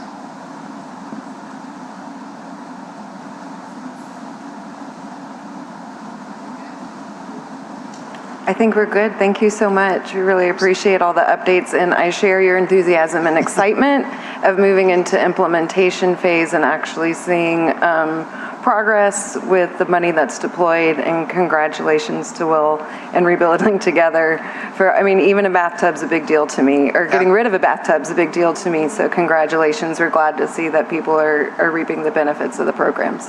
You're here. Thanks, Megan. Thank you. Oh, comments. Let's see, this is number 2.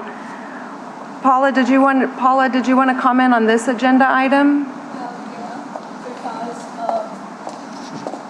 Joe and I meet every 3 months to talk about what the faith-based community is going to do to help our housing situation.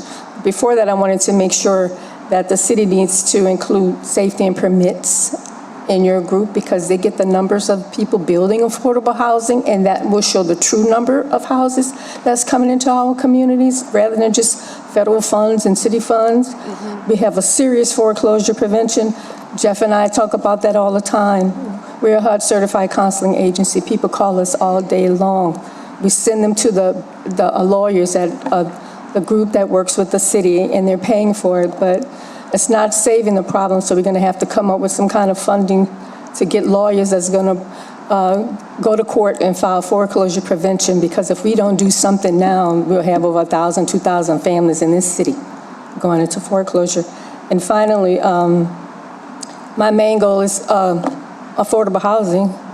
And, we've done that for 40 years, not only in New Orleans, but in the whole metropolitan area. We have contractors who know how to build affordable housing. They're not, that's what they do. $80 a square foot, $82 a square foot, and they're willing to pay their taxes. So I just want to say we need to be looking at all type of opportunities to bring to our city. And Jeff and I are working on a big deal in New York, right, Jeff? Thank you. Thank you. Can I make two very brief comments that I just want to make sure I neglected to share these, and when Ms. Pete mentioned them, they rang a bell. One is I want to task the advisory committee and stakeholders with really engaging in a conversation that's getting a lot of traction. I had the fun and honor of speaking at a BGR breakfast a couple of weeks ago that they were hosting based on really just the premise of like population growth or lack thereof in the region, and how Louisiana has lagged so far behind even, Mississippi and Alabama, not even like our high growth Sun Belt peers, and the sort of unique confluence of issues that I think, frankly, the housing community has been grappling with for a really long time.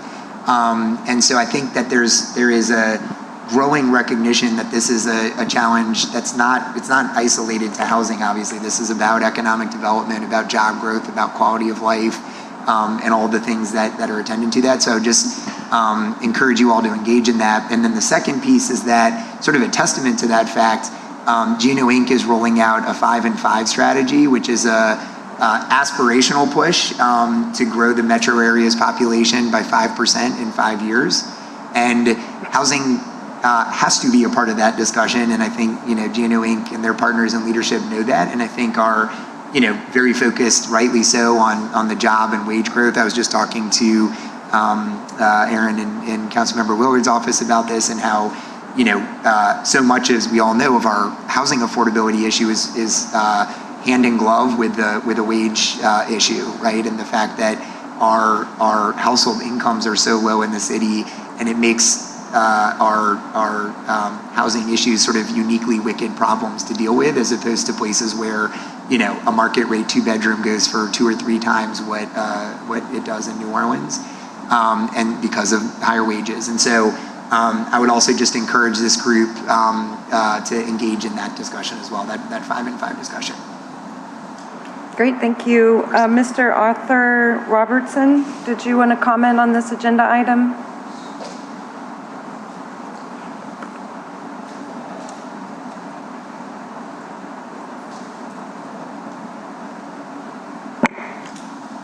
I'd like to say good morning to everyone here, and I support what's going on because I am a New Orleans native. I appreciate anything to be done because there's many homeless people here. Most of them are from here. I myself, went to Kingsley House. My mother was one of the first nurses at Sarah Mare Hospital.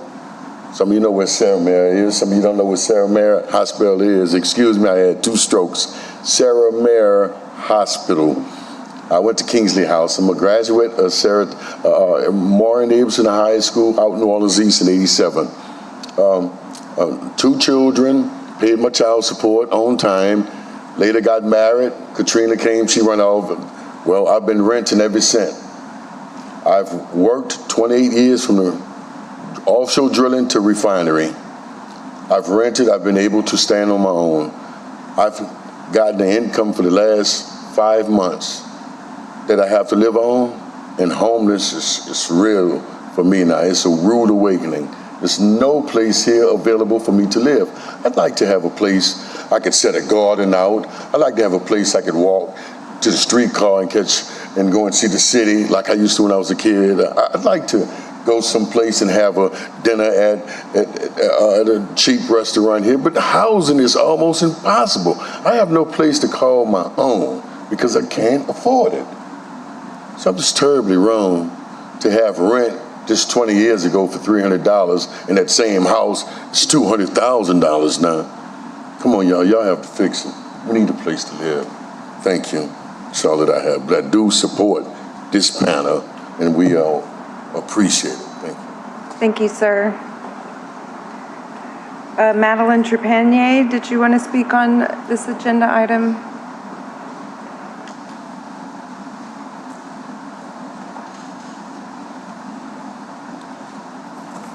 Good afternoon. I just wanted to make a couple of statements. I'm a senior. The electric bill and the insurance, and I still have a mortgage, so I could also be someone who would be homeless if something doesn't happen, especially with the electric bills. Regarding vouchers, I have friends who own houses. I have one friend who manages a bunch of houses. You have to teach man a sense of responsibility. The reason people don't want them, because they don't maintain the property. They want to move in a nice area and then tear it up. So in this voucher program, you have got to have some type of training that you train the tenant on how they are supposed to treat the property they live in. And you give them a sense of responsibility that they are part of the property. I don't like a lot of apartments. Nope, I'm not from New York. I like my front yard and my backyard. So I would like to see more affordable houses like they did back in the 60s and 70s when they were pushing people to buy houses back in the 50s. 3-bedroom, 2-bath, living room, kitchen, a place to eat, and then they build from there. As their salaries grow, then they'll be able to afford something larger. But to give people money with a first-time homeowner for a house they lose in less than a year, that's just wasting money. That's really wasting a lot of money. And finally, let's see what else I wanted to say. Oh, as far as for the different projects that we need to bring in, we do need sustainable homes. Party board, not very good. But what about container houses? That's a new thing. What about looking outside of the box? Looking at philanthropists and all these other people. That was your 2 minutes, thank you.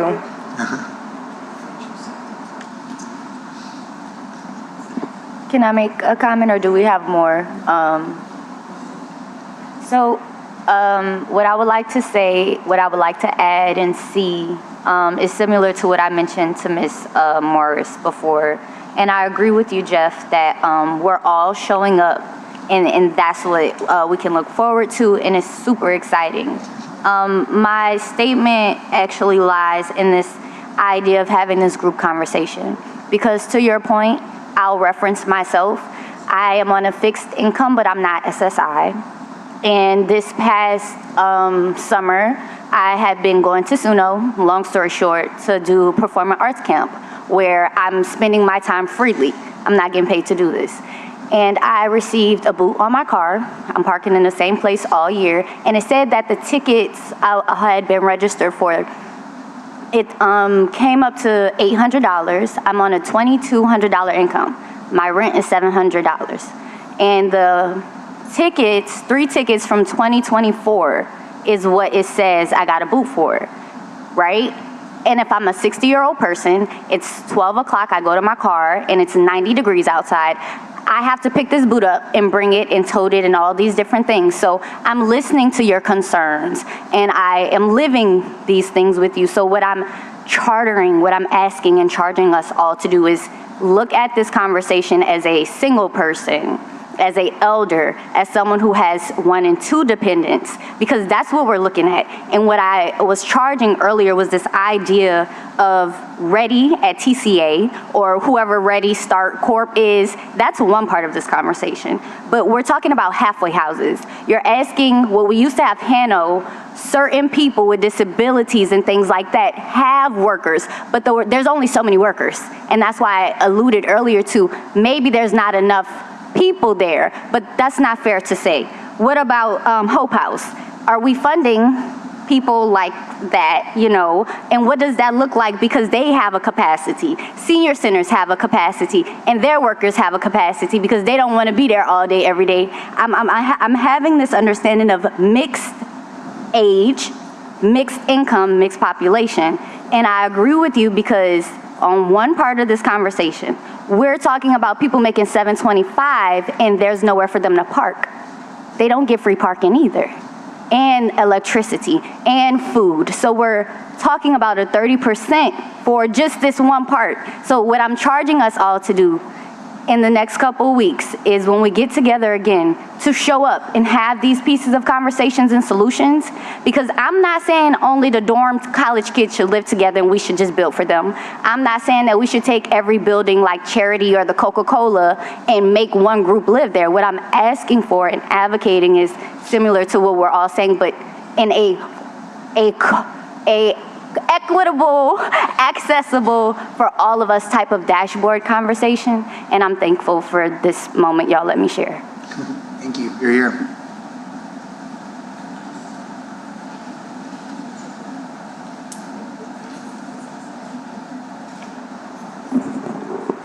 I just want to follow up on the comments about voucher holders because I think Andronika made a really important point about the stereotypes and biases against voucher holders that make it hard to for those families to access housing. And I think I would just encourage landlords who want to talk about renters to bring data. Because the data that I've seen is that 2/3 of all renters in New Orleans qualify for a voucher. I don't think 2/3 of all renters in New Orleans are tearing up homes. The data that I've seen also shows that voucher holders stay in their apartment far longer than non-voucher holders, are more likely to be long-term tenants. So I just want to make sure we're grounding our conversations in data and not stereotypes. Thanks. Maxwell, can I ask you if it's okay? When you brought this back up, and I didn't mention this before, but what I saw, and this isn't realistic, so you guys please bear with me, but something like speed dating, but landlords and homeowners. I'm not sure to what capacity this might look like, maybe a questionnaire and matching certain things with data points and incomes, but that's all I got. I do actually think how the Hano has a program, something like that they've recently launched. So. Do you know what it's called? Does anyone?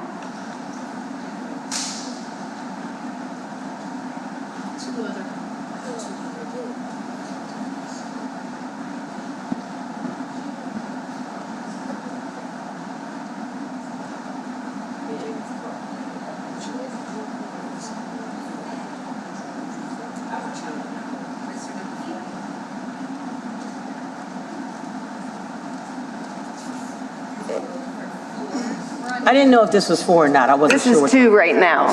I thought we were on 4. We're getting there. Well, I was actually trying to comment now, so Okay. that's okay. All right. Go ahead.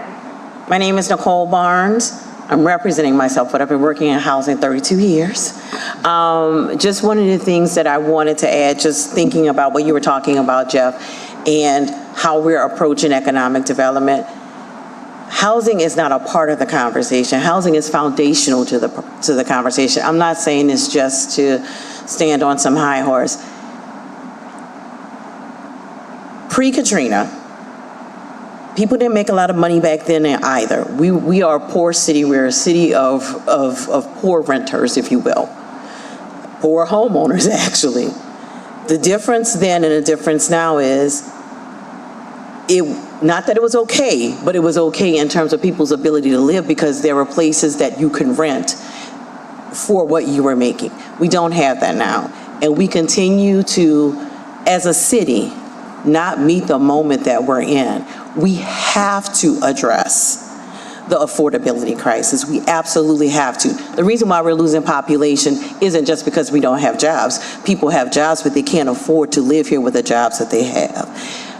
Looking at it from just the side of thinking about income, we always have to be working on that, but we still have to create housing for the people who are living here now. We have to, it's parallel tracks. It's not one thing or the other. And until we realize that we have to do something about people's inability to live here, people's inability to pay rent, for people's inability to hold on to the homes that they already own, seniors who have completely paid mortgages, but who still can't afford to live here because they can't afford the taxes and insurance. We have to figure this out. Our failure to meet this moment is only going to exacerbate the problem of our population leaving.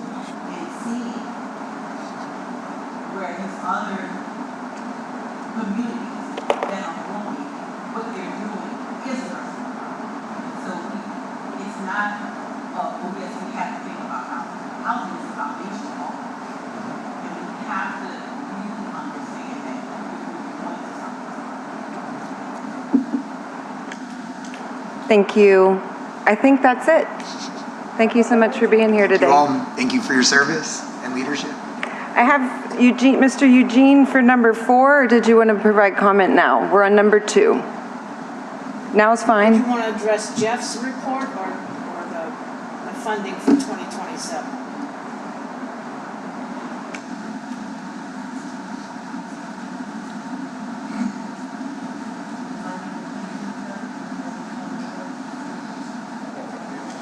All right, then we'll move on to our next agenda item with Nora.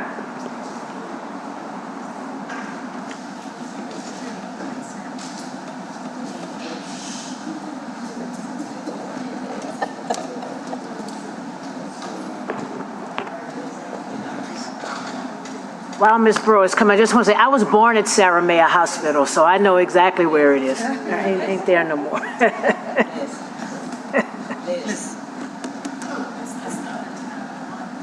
It's the other tab on the one that's currently in the front there.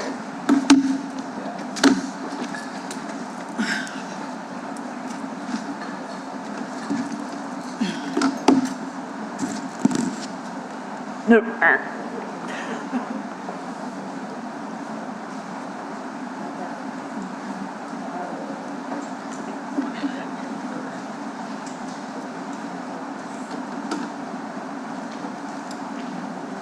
That wasn't it? This is the one. Oh, yeah. Oh, I was pulling up the old one. Oh, no.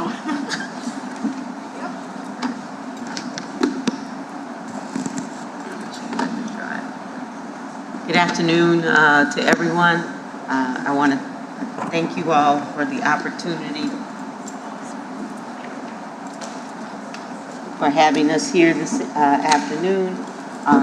Here with me, I'm Brenda Breaux, Executive Director with the New Orleans Redevelopment Authority.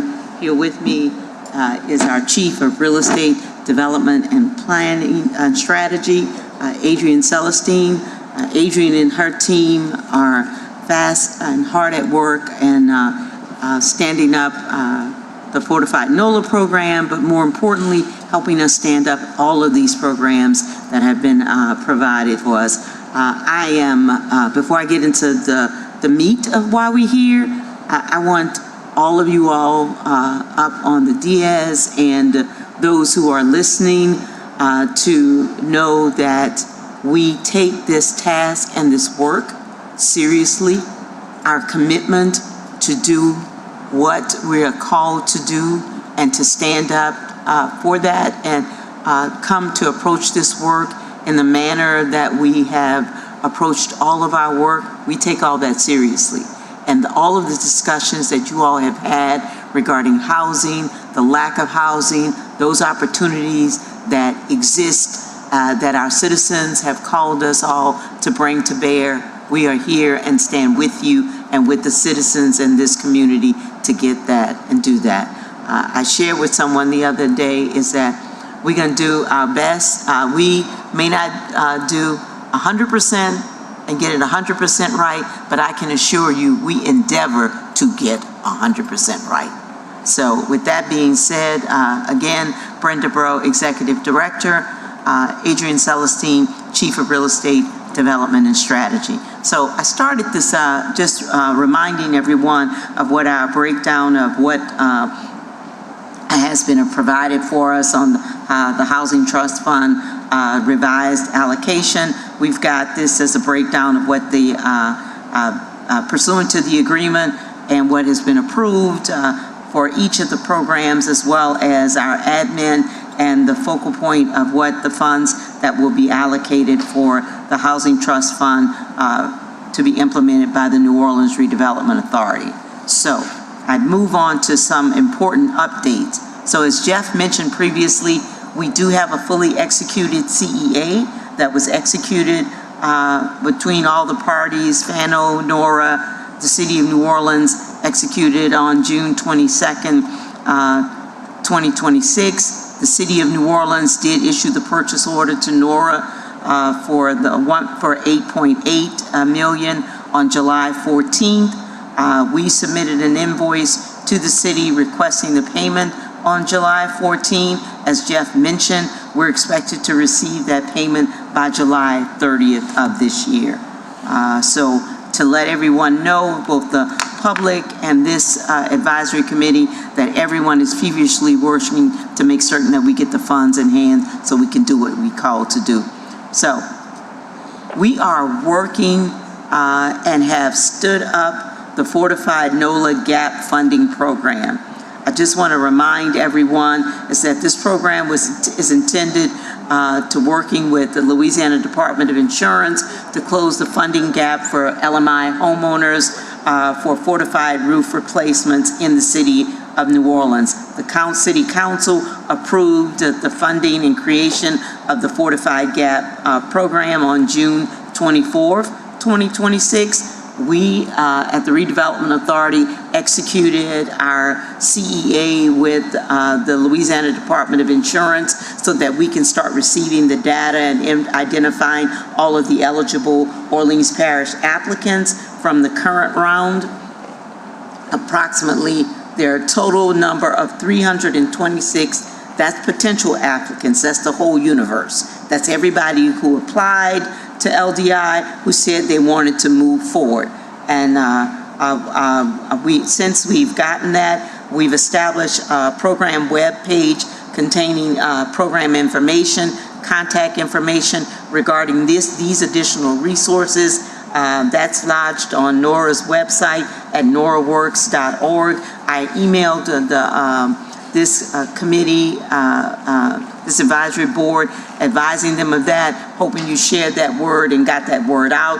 As soon as we issued that, got that information out to our city council members as well, because I know some of them may have been receiving phone calls. So where we sit today is that our activity is that we issued an e-blast announcing the application launch on July 13th to all of those eligible Louisiana fortified home, those 326 folks that I mentioned previously. We asked and encouraged folks to register in our web grants program. We're doing that all electronically and making ourselves available if individuals want to come to our office. We have a dedicated phone line with 3 people who are ready and able to answer phone calls, who we have moved to be able to address this immediate standing up of this program. I've got to share with you all, as soon as the word got out that the council had approved this fortified NOLA gap funding, we started receiving phone calls. But we're able to answer all of those questions. So there is a need, there's clearly an interest, and this community has been responsive to that. I'm happy to say that as we notified individuals, telling them about the program, that they could possibly be eligible, applications opened on yesterday afternoon. We received applications as of maybe 20 minutes ago. We received approximately 19 applications that we're processing. Of the 19, 9 are complete. 100% of the information is there. Our staff is now in the process of reviewing the income and the income guidelines of all those individuals. We're still answering questions, phone calls are coming in, and we have the remaining 10 applications. Individuals are in the editing and uploading process. So they've registered, they now are putting in their documents, getting their questions answered. I'd suspect that before the end of the day, when folks are editing and monitoring, they're loading up all their stuff. We'll continue to update both all of our partners as to where we are as we go through this process before our next advisory committee meeting, so you can get a sense of where we are and what's happening. This is just a map that I put together on the total number of the 325 applications, what parts of the city they're coming from. Clearly, some of those neighborhoods, those individuals are more than 120% of the area median income, just based on location, without having looked at income. But nonetheless, that gives you a sense that the word got out and folks applied. You see applications in the lower 9th Ward, you see applications New Orleans East, Uptown, Central City, Lakeview, all across the city. This is just for this advisory committee to see where those applications came from and individuals that applied to Louisiana Department of Insurance. So I thought it was important I shared that information with you. And so, since we have launched that program, one of the things that I know that this advisory committee wants to know is, well, you did that, so now what you going to do about the rest of them? And so, we thought we'd just share that with you as to what our launch dates are. So on the homeownership construction program, which we have tentatively named Homeownership Expansion and Resilience Opportunities as the HERO program, which is the Homeownership Construction Subsidies Program. Highlights of that, we expect to launch that by September 30, on September 30th of this year.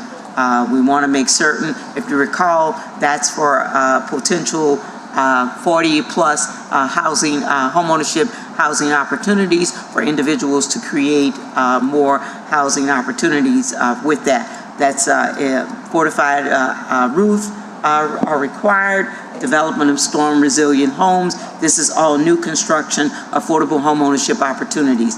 One of the things that this advisory committee mentioned at one of its previous meetings was to make certain that when these housing opportunities become available, that we make certain that we let folks know who they are, where they're building. So we'll be able to come back in some upcoming meetings after we've made that selection and launch as to where those units are, houses will be created.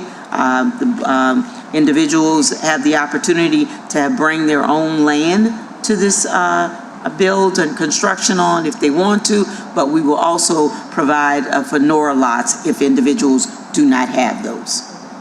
So we provide those lots at a subsidy, 10% of the appraised value. It's a nominal amount if you're talking about if you don't have land.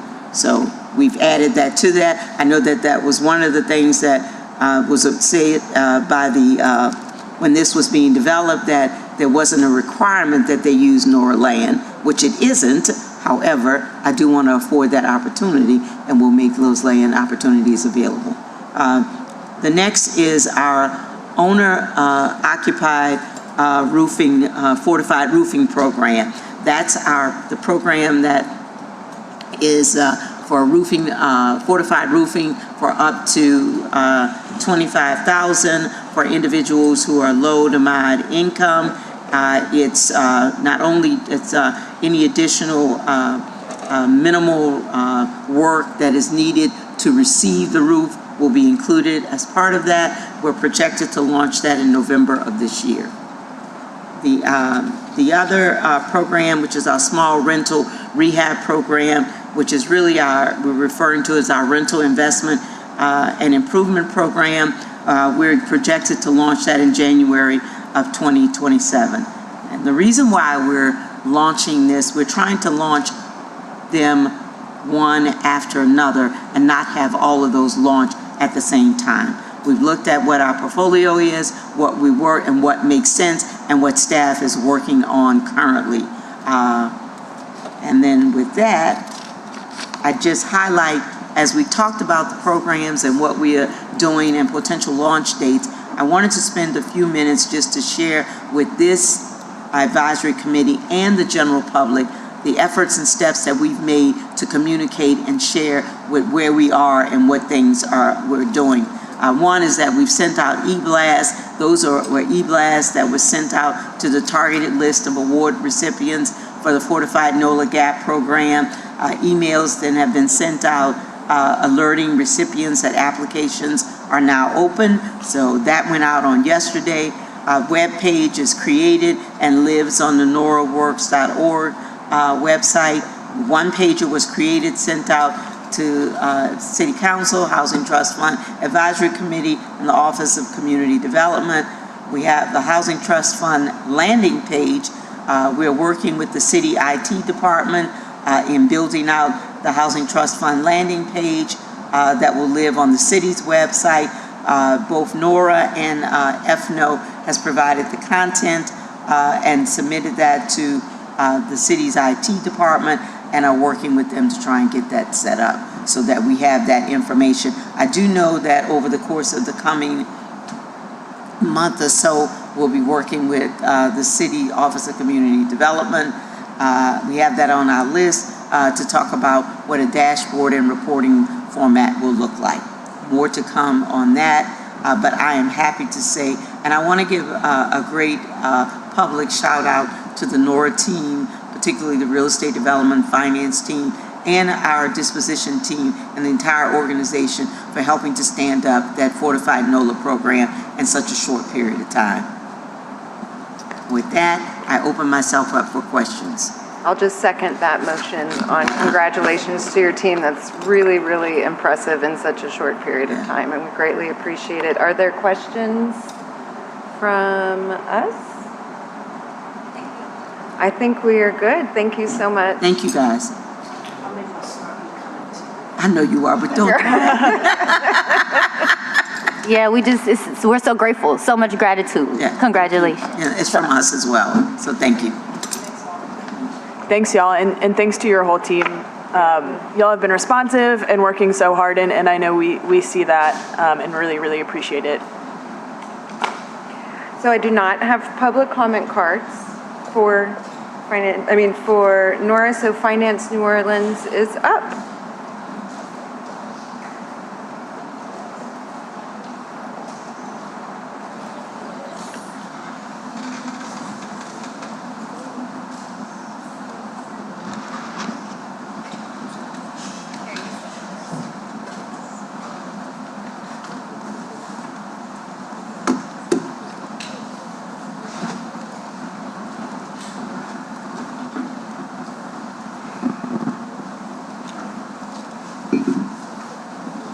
Shout out to Liz for helping with the admin on all of this, including behind the scenes. Our audiovisual assistance from Liz today. Thank you, Liz. Great.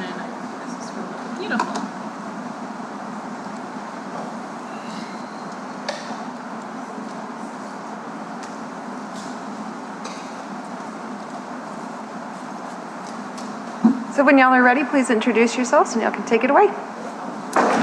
Awesome. Good afternoon. My name is Blake Stanfield.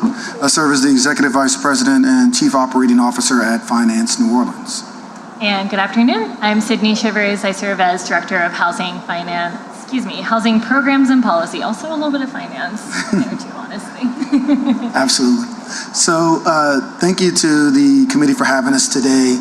We're going to walk through a few slides, just giving you some updates on the programming, where we stand with the Housing Trust Fund, and the programs that we've developed and the next steps afterwards. So in terms of where we are today, as you just heard from our colleagues over at NORA, we have a fully executed agreement with the city that's been finalized and executed, and our funding is on the way. So we have to follow those steps in the process in terms of actually getting the check dispersed to us, but we are implementation ready. So we have policies and procedures and operational systems that are on target to be able to be completed and launched by September of this year for all of the programs. And so that's the goal that we're moving towards. And Sydney and team and Jock Hawkins, who's running our single family component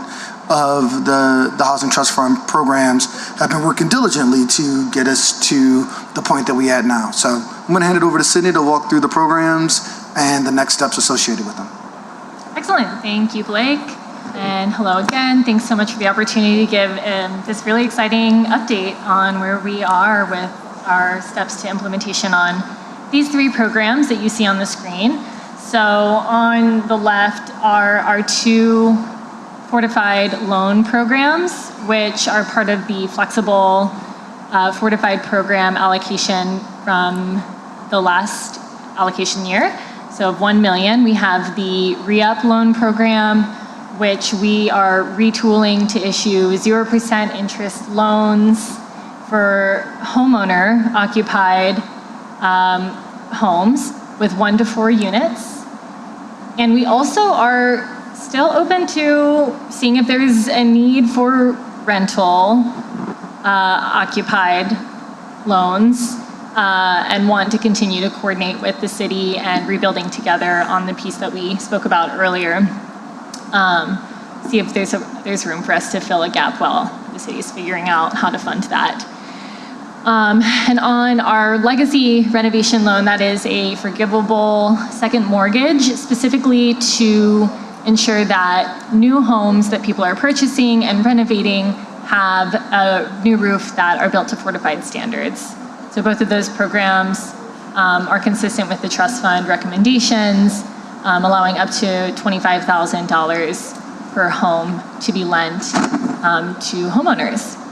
And then our small multifamily affordable and resilient is the affordable small rental program, which is coming in at just shy of 3.4. This is going to be a construction to permanent forgivable loan that is available for development or substantial rehab of small multifamily rental and owner-occupied properties. And so we're really excited about the engagement that we've been doing around the development of both of these programs, and we are going to walk you through a little bit more nitty-gritty on where we are at this stage on our path to deployment. So for the SMART loan, just taking it back a little bit, we've really been envisioning what this program could look like actually long before spring of this year, but have really been diligently working on modeling, making sure that we're looking at best practices from other cities around the country on how to deploy programs like this, and outlining the program guidelines.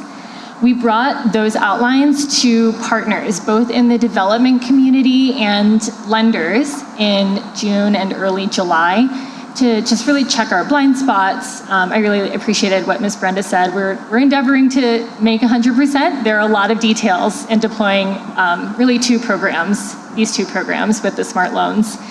And so it's been really rewarding to have this collaborative dialogue with lenders and developers in our development process. we have been taking that feedback and drafting our program guide, which is going to be released in the next couple of weeks, along with an application. So August and September, developers will be applying.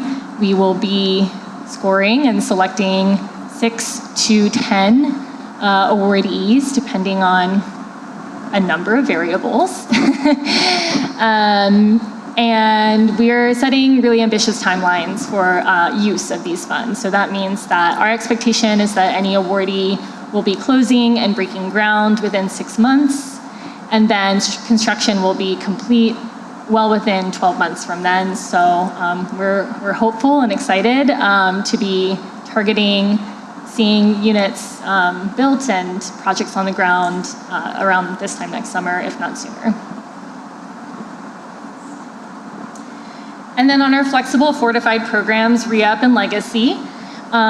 Again, these are both programs that Finance New Orleans has been working on for quite some time. Last year, we were fortunate to secure a partnership with this Solar Energy Loan Fund, which is a national green bank, bringing $2 million of private capital to New Orleans for a whole gambit of repairs for single family and small rental homes, geared towards many of the things that we've talked about today, ADA, weatherization, energy efficient appliances.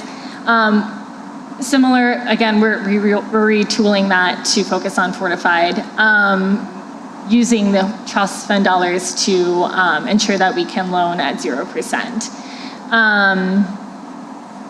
And similarly, we've been in dialogue with Eustis Mortgage about leveraging their loan capital for mortgages and renovation loans since last year. So really excited to have program guides developed here after a lot of engagement on this front as well, trying to understand where lending, repayable loans can fit into the landscape where fortunately we have a lot of grant funds to serve those most in need, which is excellent. We anticipate that there is also going to be demand in market for more moderate income earners who are going to need loans to make these repairs.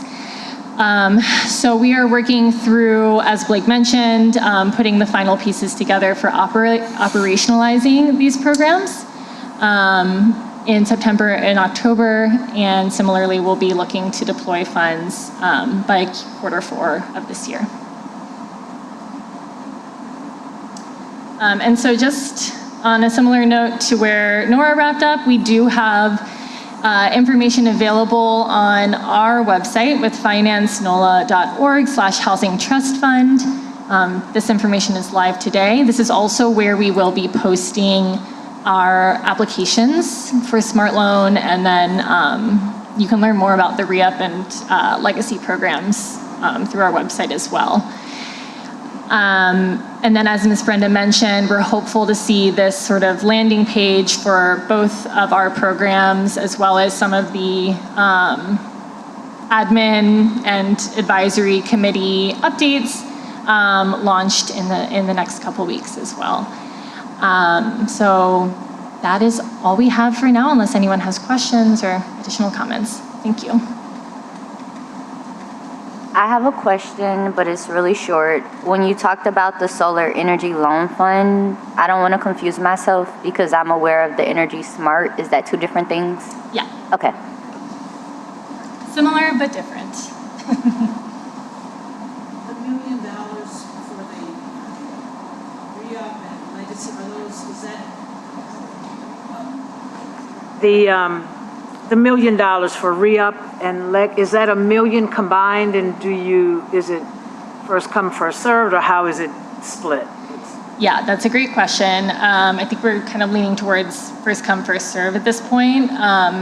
As we know, there's a buying season in New Orleans. The deployment of funds will fluctuate over the course of the year. Okay. Thank you.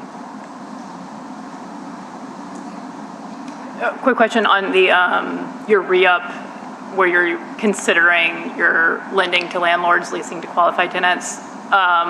Is that any consideration for is that the landlord has to be living there, or Yeah, a great question. Again, lots of details here. So currently, with the homeowner loans, we can loan to homeowner-occupied 1 to 4 unit homes. Okay. The program that we want to ensure is in demand in the market is purely renter-occupied, small rentals. In consideration for like also the period of affordability with that? Yeah, pretty much exactly aligned with what Will described earlier. So tenants, rents targeting tenants under 80 AMI and period of affordability of at least 3 years. Thank you. Well, thank you both so much for the updates and for tending to all of those tiny details and decisions along the way to get us to where we are. We're really happy to see the progress and look forward to what comes next. Appreciate it. Awesome. Yeah, thanks. Thank you Y'all very have been great partners too. Thanks for all you do. Thank you. Totally looking forward to looking at the dashboard. Super excited about that too. Yay, data. Yes. All right, we do not have any public comment cards. So we'll be moving on to our last agenda item, number 4, which is the review of available Housing Trust Fund funding for 2026 and 2027 programs. Thank you to everyone for staying.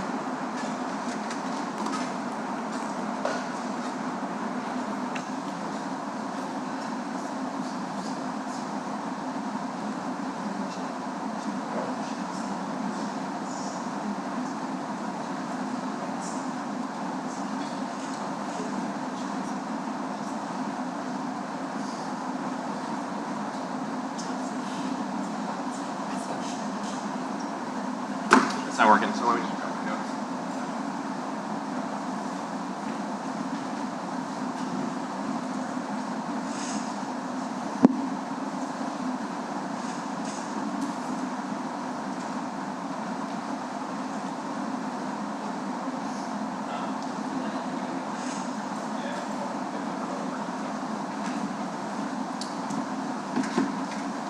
Okay, hi again, everyone. I was hoping to do that from up there so I could see your faces, but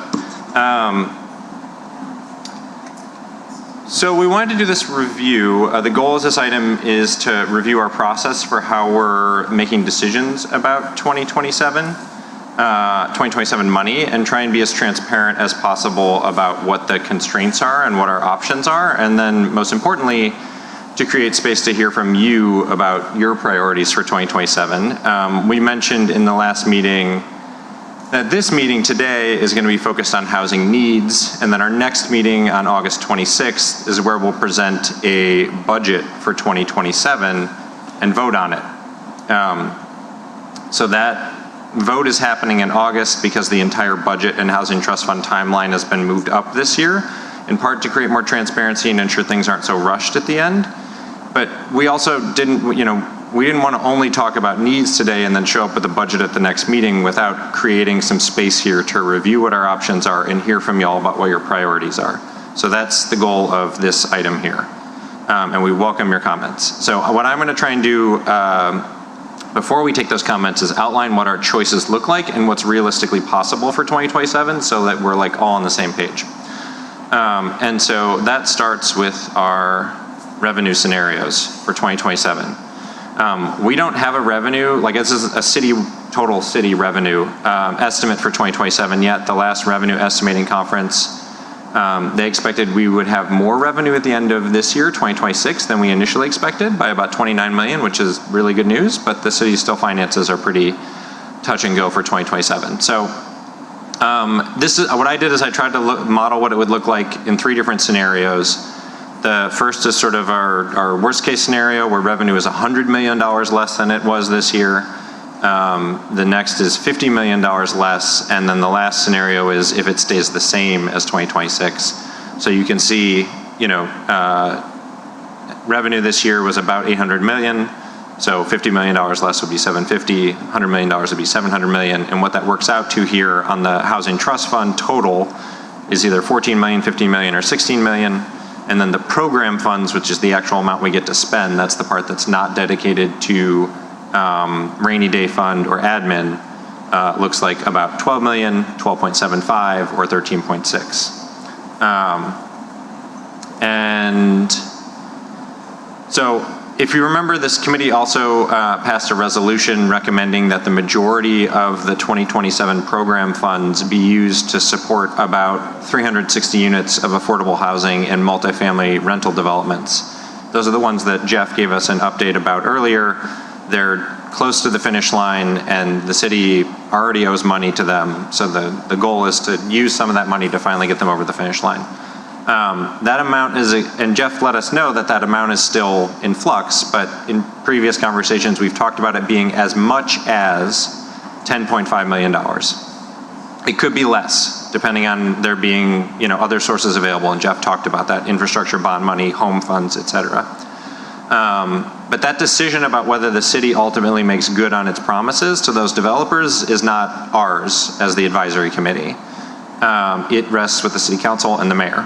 As of right now, we have every indication that that is the plan, that they are going to move forward with that. We've already made our endorsement of that plan. And so I think the way that we're going to try and plan as best as we can is move forward under that understanding, assume that to be the case. And then we can also consider in our annual report putting out contingency recommendations for what happens if for some reason some of those developments don't get funded. So there is one important built-in constraint here, though. The Housing Trust Fund ordinance is very clear that of the total program funds in any year, at least 15% has to be spent on each use. And so you can see the different uses here: home ownership, rental supply expansion, and rental preservation. So 15% has to be spent on each of those three, and then the remaining 55% of the program funds is discretionary. We make recommendations, the council gets to choose where that goes. But what that means is that the maximum amount you could spend on any one use is 70%, 15% plus the full discretionary 55%. And that would leave 15% for the other two. So the roughly 10.5 million of 2027 program funds that would be spent on multifamily buildings all falls under rental supply expansion, that one bucket. So in all of our scenarios, if you look at here again on the far left, you've got the program funds again. And then in all of our scenarios, it would likely max out the total amount allowable on rental supply expansion. And so I know we've talked about that before in past meetings, but I want to make that absolutely clear. So this is all three budget scenarios. The maximum amount, or 70% of program funds, allotted to rental supply expansion is under the max rental supply expansion column. So you can see here, it's 8.33 million, almost 9 million, 9.5 million. In either case, right, we said it could be up to 10.5. So in any of those cases, this is likely to max it out. Now, maybe we find other sources for the multifamily, and so it doesn't, and that leaves us more money, but we're working on sort of worst case scenario here. So that would mean that the remaining amount of program funds would have to be split evenly between homeownership and rental preservation. So we've got a column here with remaining amount of program funds. Between 3.5 and 4 million is what we're looking at, which means that splitting them evenly between homeownership and rental preservation looks at between 1.8 and about $2 million to each of those uses in 2027. So we talked about how there are other scenarios here where the multifamily developments find other sources, and then that gives us more money. And we're going to be advocating for that. We know Jeff is advocating for that. We invite all of you to join with us in advocating for that. But this is at least one of the more likely scenarios where we have about $2 million for homeownership and about $2 million for rental preservation to play with in 2027. So knowing that, I want to also just look through the menu of programs that we generally have to choose from and what that looks like for each of these buckets. So we look at homeownership possibilities, and again, assuming we have about $2 million. These are the 5 programs that we've funded already or discussed funding. And And again, this is, I sort of capped this, our options based on what we've talked about before, which is that we want to make sure we're funding programs that both our administrators and our contractors and developers are at least somewhat familiar with. We obviously want to be able to be creative and start new things, but we have to balance that with making sure that things are actually going to get off the ground. So these are the programs that we have some familiarity with. Homeownership construction is the first one there. Nora just talked about that program. It contracts with developers to build new homes with fortified roofs and sell them at a discount to families up to 100% AMI. And you can see there, I included the amount that the Housing Trust Fund has allocated for that in 2026, about $2.69 million. That includes the $600,000 in revenue we allocated to this program at our last meeting. That was the revision. And then doing my best here on estimated subsidy per unit and estimated units. I'm happy to be corrected. The next program is owner-occupied roof rehab. Again, Nora's program that pays contractors to put a new fortified roof on homes for families up to 120% AMI. And we added $600,000 in new revenue to this program to specifically help families that won that state lottery, that GAP program that Ms. Brenda talked about. And that's why you see that the estimated subsidy per unit is very different, right? It could be $25K if you're doing the whole roof, but if we're just filling the gap, it could be $5 or $10K. So the number of units that you might get out of it depends on sort of that difference there. The next program is the Flexible Fortified Roof Program that Sydney just talked about, that FNO is running. Again, $1 million there that we put in last year, or for this year. And then the small multifamily mixed tenure is the SMART, we're now calling SMART, which I'm down for. But this is specifically looking at the mixed tenure program. So this is the one, this is the FNO program. We categorize this as a rental program for 2026. And it builds 2 doubles on the same lot. And they can be all rental, and that's why we categorize it as a rental program for this year. But the mixed tenure option allows a developer to build 2 homeowner units, each with a rental unit attached, that would each be affordable. And so when we funded this for this year, the mixed tenure model was an option. But we could just as easily decide that in 2027, we were specifically interested in the mixed tenure option only. And then I think that could qualify as a homeownership program just as much as it qualified as a renter program for this year. So I think that is potentially an option with our homeownership money for next year. And then lastly, the owner-occupied rehab program. This is not one that the Housing Trust Fund has funded, but we've discussed it because it's a program that OCD is currently funding, and thanks to Jeff and Will for giving us updates about it this time around. I will happily update these numbers, Will, because I know now that the full amount for 2026 is not 2.4, that was a 3-year contract, so that's less for this year. And the estimated subsidy per unit is something that I think came out of a conversation we had years ago. I heard you say today it's closer to $20,000 a unit. So we can, okay, 35K is the max, thank you. And we got some information about how that program is harder to fund with OCD money than it could be with Housing Trust Fund money. So that could be relevant as we consider that as a possible option for 2027. And so, again, like I said, we could choose to fund other new things, but this is generally the options that we have funded in the past for homeownership. And so I'll move on to our last bit here on rental preservation possibilities, because this is the other bucket where we would have about $2 million. We have a lot less choices here. The small rental rehab program is the only rental rehab program that the Housing Trust Fund has funded, and it's brand new this year. We funded it at $2.87 million, and then OCD is also funding it at $5 million, so that's a total of almost $8 million. And you can see under the estimated units that we've given that program enough money to potentially serve hundreds of units, hundreds of people.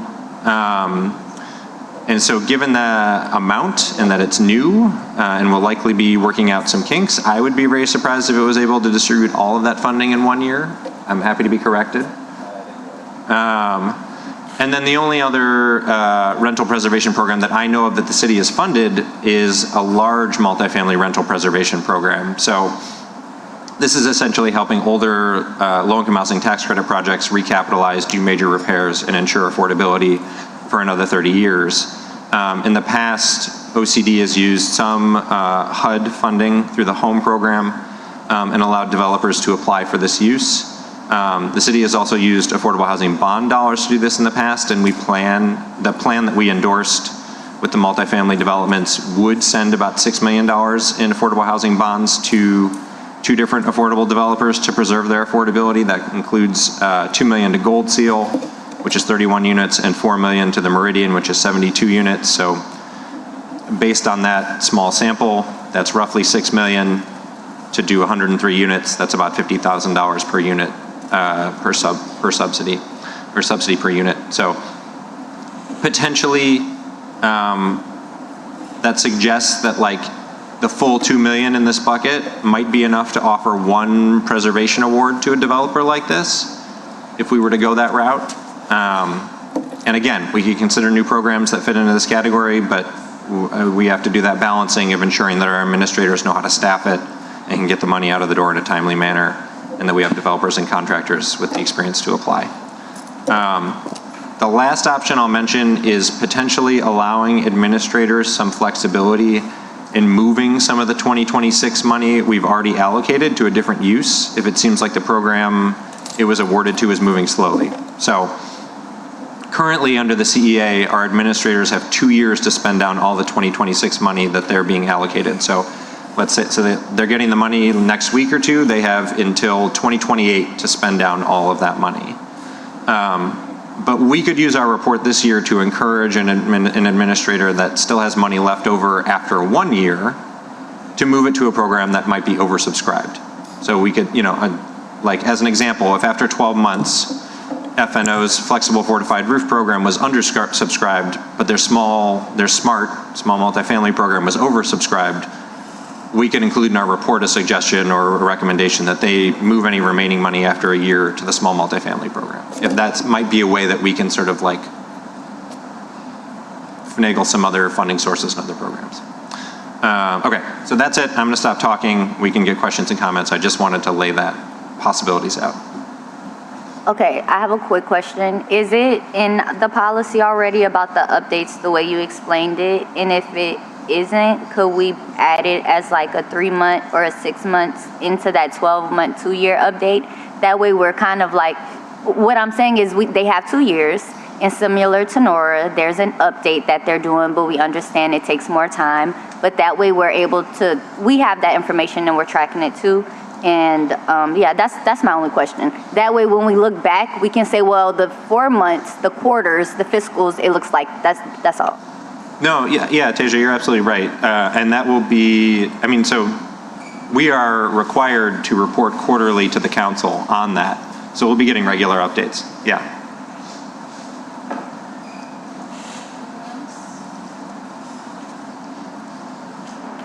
Did you want to make public comment on this matter, ma'am? Yes, ma'am, I do.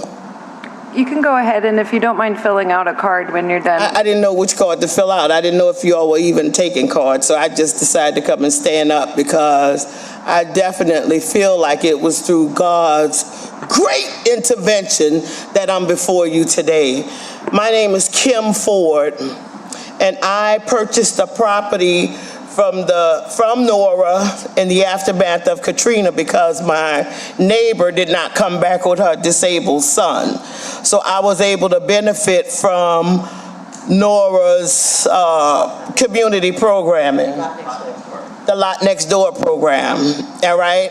And so right now, I'm in court fighting with Nora because I have not been able to get any type of assistance from Nora in rehabbing this property, which I was gonna use as a place for my mother, who's now 91, to live.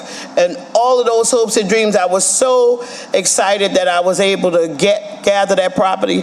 But as you know, I don't know if you guys know or not, but residents from New Orleans, especially African Americans, have not been able to benefit from home ownership and home ownership opportunities because of redlining in the aftermath of Hurricane Katrina. And I feel like because Nora was awarded all of those properties from the road home, that they have some kind of fiduciary responsibility to my community, the citizens who have lived here all of their lives like I have for 65 years, and to be able to just walk in by happenstance because I see my friend coming in here, and that you all are making all of these acknowledgement to these millions and millions of dollars that Nora has access to for programming, but all they can do is use their legal team to take me to court. And I resent that from Nora. I resent that from Nora because they were disingenuous to receive those properties and behaved like they were going to make opportunities for the citizens of this community. But all I hear is developers this and developers that. Opportunities for developers. What about for the citizens in this community? And I'm wrapping up right now because I really want to know, and my family's hardship and having to represent ourselves pro se, because no attorney wants to go up against Nora. No attorney wants to do that. And Nora has its own legal force for me to have to go up against. And then you guys sitting here and talk about these millions of dollars right here. Just give me a portion of that so that I can rehab my property. Even if it's a loan, you understand that I'm gonna be able to get the money back. But if we don't have opportunities for the citizens, if we only sit back and make opportunities for developers, that's disingenuous to our community. And that's why we have not recovered from Hurricane Katrina. Thank you for your comments. Thank you so much. We appreciate your comments. And I want the world to know about it. And please. When I go to court with Nora, I swear to God, I'm going to put it on every front page of every newspaper in this country to talk about how horrible they have been since they received all of this support from the city of New Orleans, and they give nothing back to its residents. I want you to also look, there's yellow cards down there. One of the other ways that your public comment is important and it can be shared is when you fill out the card, not just talking. So it's okay. No, you got her. Thank you. I think there is another card over there too, Tasia.